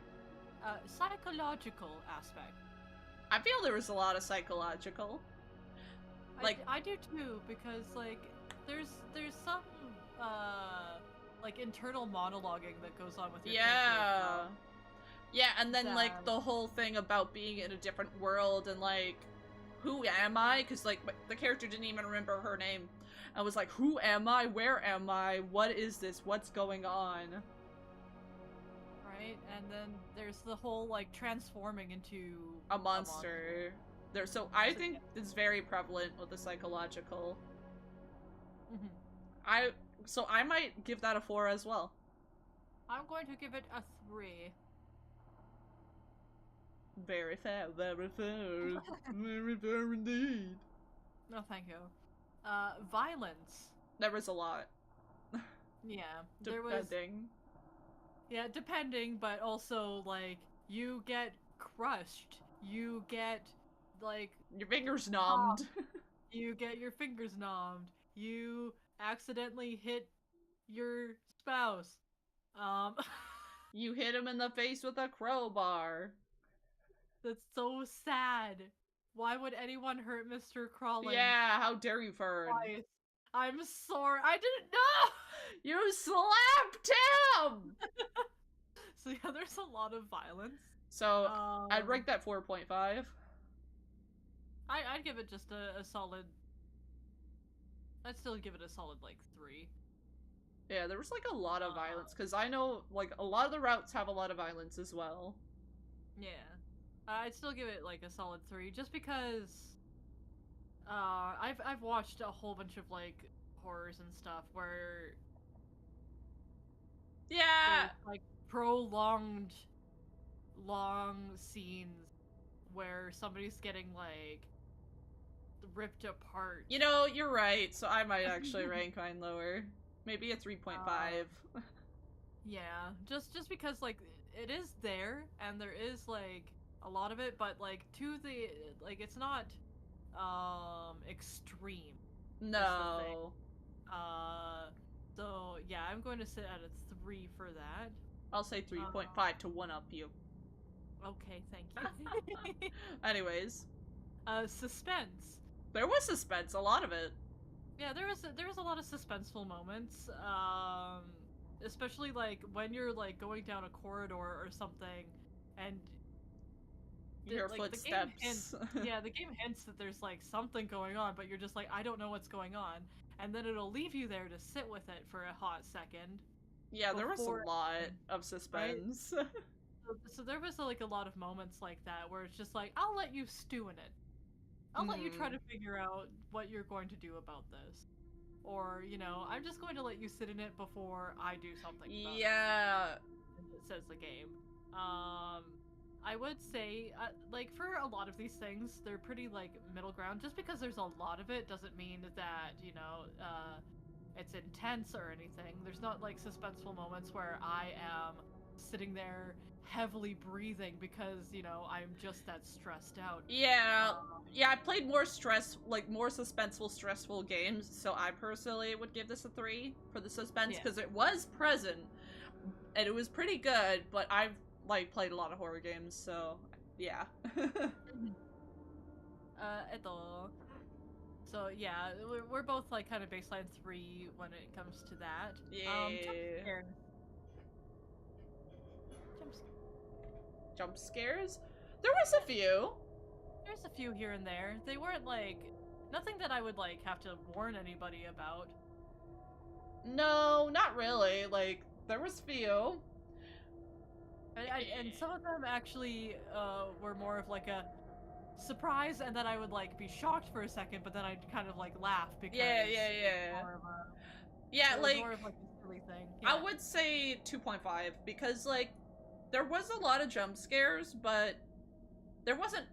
Luckily, there wasn't too much that, like, it wasn't scary. Yeah, it's like any horror game that you might ever play. You just get, like, a few here and there just like this, and so it's just like, oh yeah, okay. Yeah. Camp or comedy? They're not really. Kinda. There was that part with, like, Mr. Chop with the ears. There was that part with Mr. Chop with the ears. I did like the part with Mr. Chop with the cat ears, and then there was a part with Mr. Crawling with human ears. Oh no! Wait, you didn't see that? That's in chapter 5. Because he's, like, holding ears, and he's like, ears, and he's holding 2 severed human ears over his head. It was just like, you got the spirit, my guy. You got the spirit, wrong type of ears, though. Right? So, like, there is a little bit of comedy, not much. Yeah, I would give it like a 1 or a 2, because, I would like, say 1, yeah. It gets silly. It gets silly with it. Yeah, I would say 1. Atmosphere. Ooh, the atmosphere is so good. The atmosphere is what makes the game. Yeah. To be honest, because, like, if it weren't for, like, the setting and the footsteps and the way that things, like, echoed and stuff, I wouldn't even consider it, like, a horror game, because, like, a lot of otomes and a lot of, like, visual novels and stuff actually have, like, routes where the love interests just kill you for some reason. I don't know why it's such a prevalent thing. Yeah. Otomes, but the reason why this one is like a horror is not only because of like the routes where you can die, but just because of like the setting and the atmosphere and the world that you are brought into and how it is presented to you, and I really, really, really enjoyed it. For me, it would be a 4. The atmosphere, the atmosphere is so good. Like, I like, just the unknown of, like, what you're gonna find in each room. And I like the ever-changing rooms, too. Because, like, paths you've been down before, they might not be the same kind of thing. Because, like, that was the whole thing where the main character was like, wait, this isn't here before. This room's different. Yeah. I really like it. It, like, really adds to, like, the unknown and, like, the, what's it called? Dang it, I had the word in my brain hole. Man. It escaped you. It escaped me. Just a sense of, like, the unknown, yeah, the unknown, the... Fuck! Ah! I'll give it a 4! I can't remember! I give the atmosphere a 4. I like it. It gives you a sense of dread trying to, like, get around and, like, confusion and whatnot, because you're confused constantly, and apparently I'm confused right now because I don't know words. You were so valid, Wishipow. Atmosphere 4. Okay. Plot writing or just writing in general, I really enjoyed it. It's a visual novel, so Yeah. all of it is like story and writing, like that's what it is as a game. So for plot writing for me, I would also give it a 4. Yeah, like, that's the thing with visual novels, they're more story heavy. Like, I mean, that's like a thing with a lot of horror. Horror is usually more story heavy of a game, like, of a type of game. So, yeah, like, especially with visual novels, they're more story heavy. So, yeah, I agree. 4. I really enjoyed the writing. The writing was interesting. I was invested the whole way through. Like, so much so that I explored a lot of different endings. So, a 4 for sure. Hell yeah. And last but not least, the overall rating of Homicipher. Oh, I loved this game so much. There was just so much interesting things with it. And, like, the creativity of it also. I personally would give this a 4. Obviously, I also agree. A 4 is fantastic. It's like one of my favorite VNs that I've played in a very long time. Yeah, I played some cool ones as well, like, as far as horror. Like, I love when VNs get really creative, and I find, like, the horror ones usually get more creative. Right, and I also just really like deciphering things. So yeah, I'm ass at it, but, like, it was still a time. Right, it gives you a very enjoyable experience. The characters are fantastic. Just being in the world and the setting is fantastic. I really enjoyed Homicipher. It has many, many endings. And I hope that some of you out there would play it and enjoy it. Yes! Play Homicipher for yourself! Make your own mind up! That is all we request. It is a very good game, and it's very affordable. For real. But that is it for the 3 things Fern, just speak. Yeah. I will speak for Wishy because Wishy is going through a tongue crisis right now. My life is a tongue twister. You got this, man. So yes, that is all for what we are reviewing this month.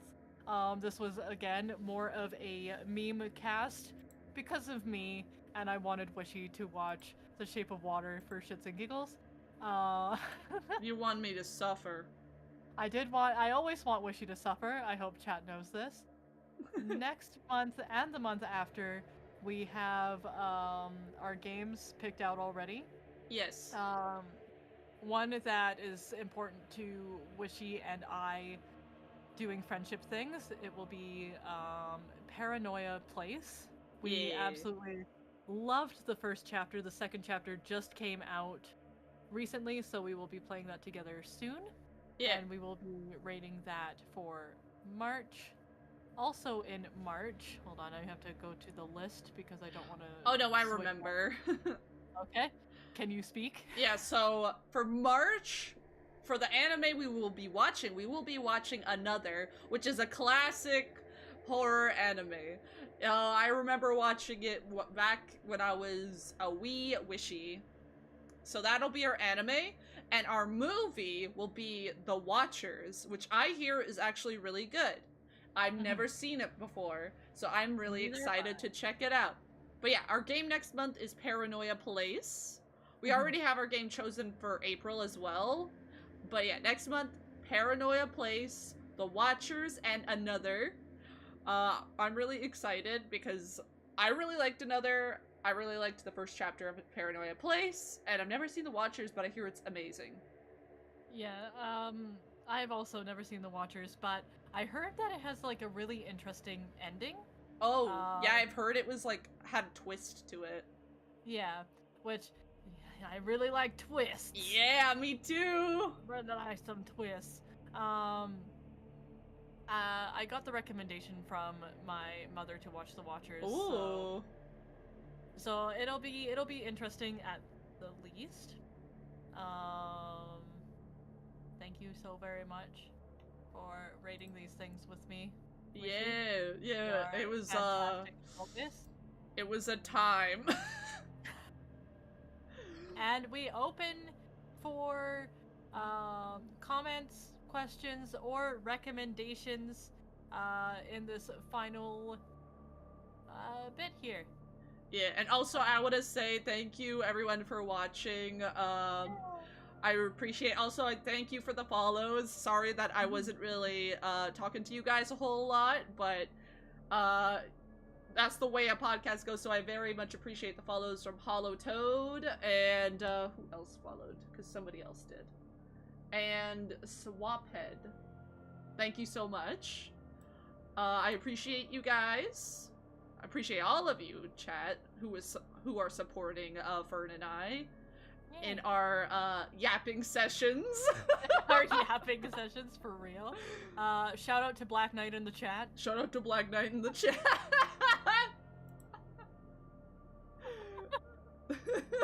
Black Knight. Yeah, if anyone has anything they want to say, I know Mimi has played Homicipher. Yeah. if you guys wanted to rate these, give us a little review of your own, that would also be fantastic. Tell us how you feel about some of these medias, or just tell us that Wishy's stinky. I would. Hey, Fern smells the worst. I do, but you know, I'm literally a decay being. What do you want from me? Yeah, that's why you smell. For real. No, this was a blast. I really do enjoy yapping about horror. I love horror so much. I will be playing a lot more horror this coming month. I'm not sure. What do you have in store for your personal streams, Fern? For me, I am going to be playing, obviously, Aoni. I will also be playing more RPG Maker horrors. I found a huge list, so I'm going to be playing a lot more of my favorite genre. Other than that, I'm just going to be playing the usual kind of things that pop up on my feed. Everhood 2 is coming out, so, you know. Yeah, it's coming out March 4th.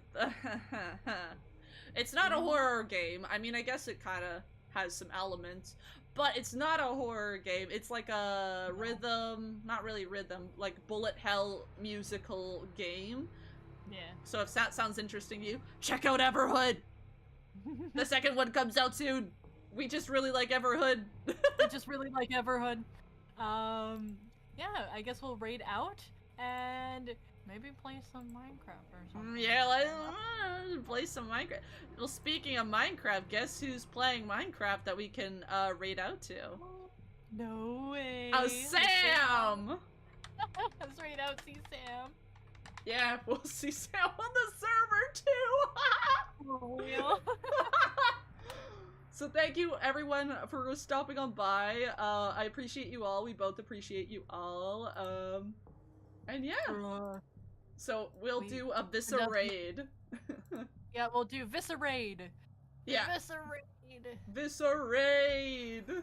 I gotta find your emotes. I need to update those. Yeah, you do, because they're your old design. So oh wait, can I spell? VisceRate. VisceRate with Fern and my emotes. I can't speak. If you got them. If you don't, use whichever you see fit. And I will see you guys on Saturday. And when's your next stream, Fern? Probably tomorrow, actually. I'm off tomorrow. Okay, you guys will see Fern tomorrow. Be sure to check us both out if you want to see our individual content. Links to that below. Or, I mean, yeah. Thank you everyone for coming on by. And we're gonna go show Sam some love. So bye for now!